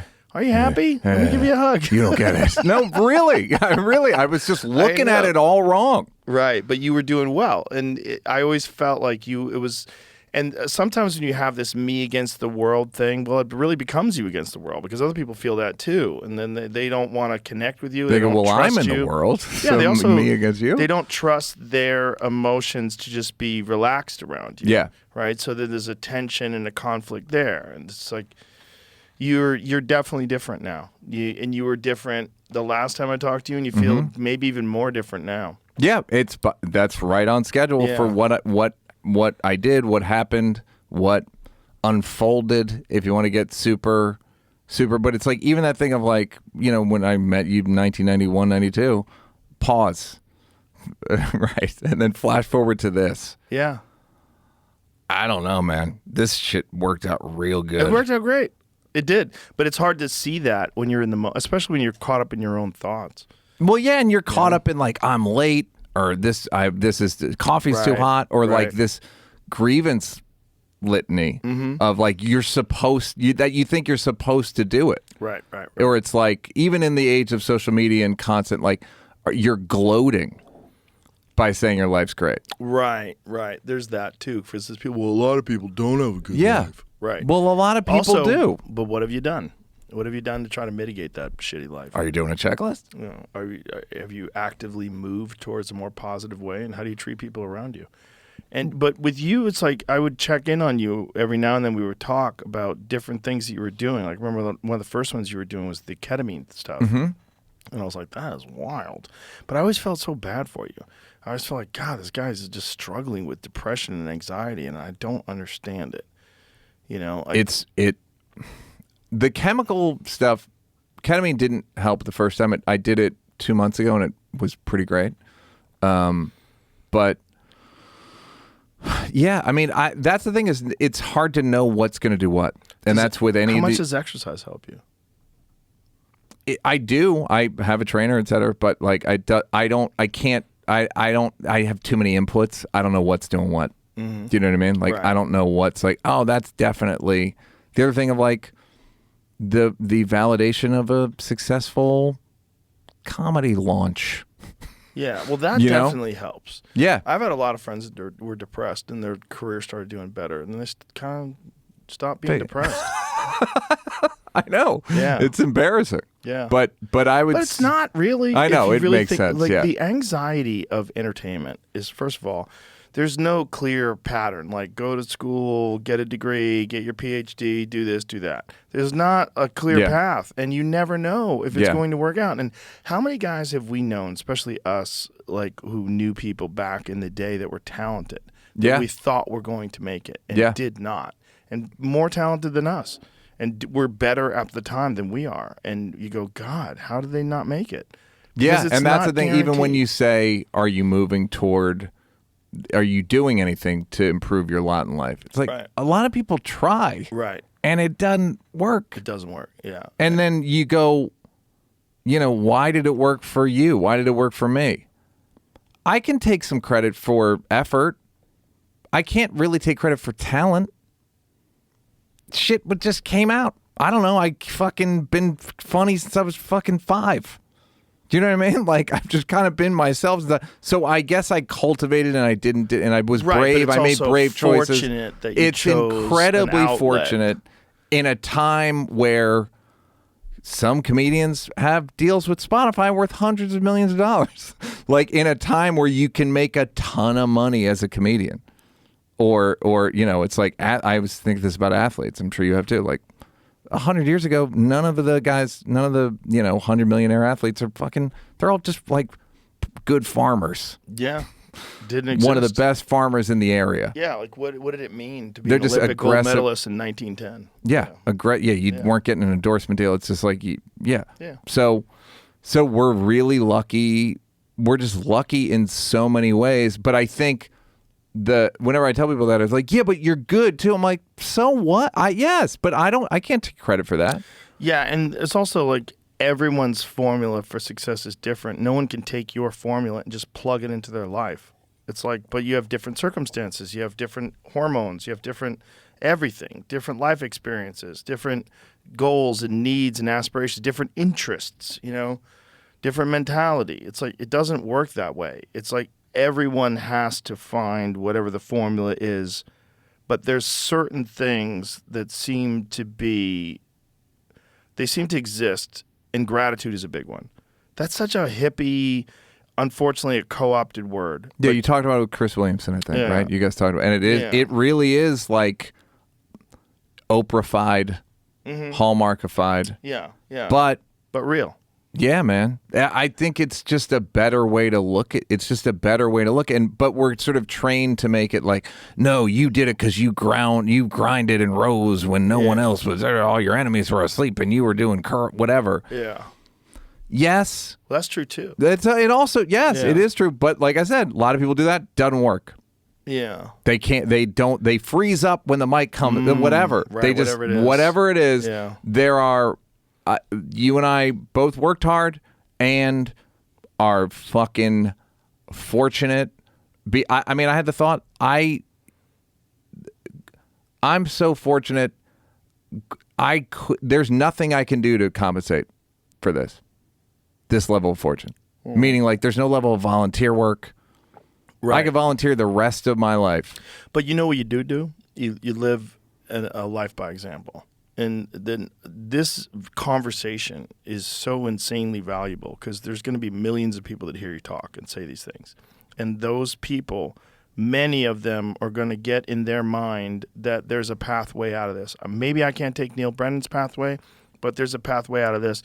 And here's a guy that was like deep, dark. Like, I remember running into you in the hallway one time at the Comedy Store, and you just had this look on your face, like the weight of the world was on your shoulders. And when I would say hi to you, whenever I'd say hi to you, I would always almost feel like I got to give this guy a hug. I really felt that way. Like, I want to give you a hug. Yeah. Like, I'm a happy person. Let me give you a hug, see if some of this shit wears off on you. Yeah. Yeah, but you weren't, you weren't you now. You're a different guy now. And just by people knowing that, even though it doesn't feel like it while it's happening, every time someone's in the middle of some shit, whatever it is, a breakup, you get fired, whatever it is, when you're in the middle of some shit, man, it doesn't feel like it's ever going to change. It feels like this is life from now on and it's unbearable and I'm fucked. And when people hear a guy like you, who's not only made it out of there, but made like real measurable success. Like it's quantifiable. You can see it. It's undeniable. They go, well, maybe I can do it too. Yeah, I hope so. They can. It's not easy. It's scary. But what the fuck is easy? Yeah. You tell me something that's worth doing that's easy. Yeah. What the fuck is easy? I don't even like that word. I hate that word. It's just a dumb word. Easy. The easy's not in the menu. It's not, but valuable. Well, worthwhile, I think that, yeah, exactly. But that's the thing that happens is like, because it's not, I was going to say like the easy pass, like literally on the freeway. Like that's easy. But even that, you gotta fucking slow down, right? Even and that, like you might find the thing, and you gotta. It's nothing. Tire iron someone left on the road. It's not. But it is like you said. It's worthwhile if it's difficult. Everything's difficult. And that's the thing that we can fall into this thing of like, you had to take a fucking shower and shave and find a shirt and just, it's not effortless, but that's part of life. And you can't get hung up on the sort of the upkeep part of it. Well, my strategy for that is to self-administer things that are far more difficult than anything that I'm going to experience in my day. And that's what I do with workouts. Like workouts for me, it's not just a physical thing. It's a mental thing as much as, if not more, than it's a physical thing. Because I don't want to do it. I still don't want to do it. Like sometimes I want to do it, but most times I don't. But I still do it. And do you have consciously think like, I don't want to do this chore for my wife or whatever, and then go, but you just sat in a fucking freezing cold water for 20 minutes. You can do it, buddy. I know. Or is it just embodied? I've done so many difficult things that I'm just comfortable doing difficult things. And I know those whispers, don't do it. Take the day off. Take a nap. Do this, do that. I know how to avoid those. But I know how to avoid those just because that's the path that I've carved in my head. So my pattern of behavior is always gravitate towards difficult things. And just do it. You don't want to do it and ignore those thoughts. And if I can make them so difficult that regular life is easy, like if you can fucking do a cold plunge, do 10 rounds in the bag, and then do 20 minutes and 195 degrees in a sauna, like the rest of the day is going to be easy. Yeah. It's going to be. Those rounds 7, 8, 9, and 10 are so fucking hard. You're drenched with sweat. You look over the timer, 5 more seconds to rest before the bell goes off. If you could just get through that, man, regular life is easier because it's not that hard. You couldn't sustain it. If regular life for me was like round 7 or round 8 forever, I wouldn't want to do that. I think for a lot of people, they got to take the bus to work. That is round 7. Like there are just people that have a higher level of difficulty. Sure. Existence. And I've had those higher levels of difficulty in my life. And that's one thing I'm very fortunate for. Growing up poor, I think, is very valuable. And it's something I can't give my kids. And I think about that. I really do. Because they don't understand the fear of not having food. They don't understand, like, your parents are on welfare, and you know that you're eating from food stamps. It's like that fear, that drive, like, there's no one coming to save you. You better go get things done. And you have to do it for yourself. And if you don't I still do it, believe it's not that there's a done. camp that you could start, poverty camp for rich kids. For rich kids? You'd be faking it, though. They always know that you're going to be there to rescue them. That's part of the problem. And one of the things that I think can mitigate that is like them choosing difficult paths, difficult things to do. But it'll definitely not be as difficult as a poor person.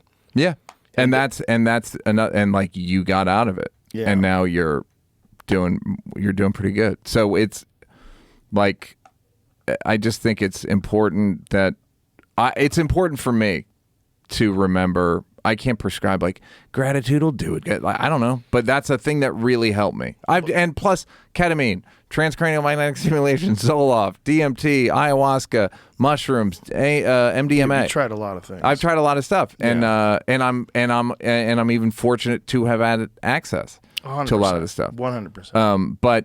But and acknowledging that, but this thing of hard work isn't always adequate.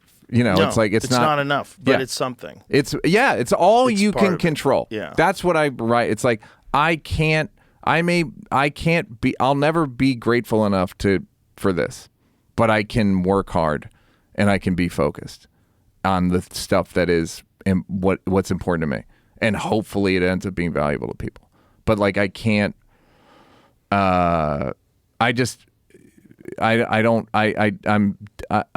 people would always go like, you're doing so well, and I'd be like, you don't, like you said, like, Right. I'd be like, you don't fucking understand. Know. This stupid sketch show is never going anywhere. And then all these things you look back and you're like, I should have been so happy. yeah. And or I could have been so happy. You know what I mean? It's an opportunity. I think you talking about this is very valuable. Yeah. I really do. I'm glad you're happy. And it's also the thing of like, I was going I knew you were doing a nice wrap up and you'll have to restart it. The thing of like, some days I I'd be like we all feel stuck in our existence, you know? Yeah. And instead of, and again, it's so corny, but sometimes I write in my journal, I get to be Neal Brennan. Not I have to be. Right. I get to be Neal Brennan. Right. Yeah. You get to be a father. You get to be a whatever. Yeah. All the things that are like great. Yeah. It's not a threat. It's a gift. Elon posted something today about, or it was yesterday, that anxiety is essentially conspiracy theories that you make against yourself. I literally had that same. I thought about it with you and Dave, where it's like I only have conspiracy theories about why people don't like me. Well, I like you. Thank you, buddy. I like you too. Thank you. All right. Let's wrap this up. Thank you for being here. Appreciate you. And I really do think what you're saying is very valuable to people. And I haven't seen your special yet, but I'm sure it's awesome. You're hilarious. Crazy good, Neal Brennan. When are you flying out? It was number 4. When are you flying back? Tonight. Tonight? I was going to come to the club. Damn, I want you to come. I know. All right, another time. Yeah. Thank you, brother. Right, Appreciate thanks for you. having Man. me. Bye, Yeah. everybody.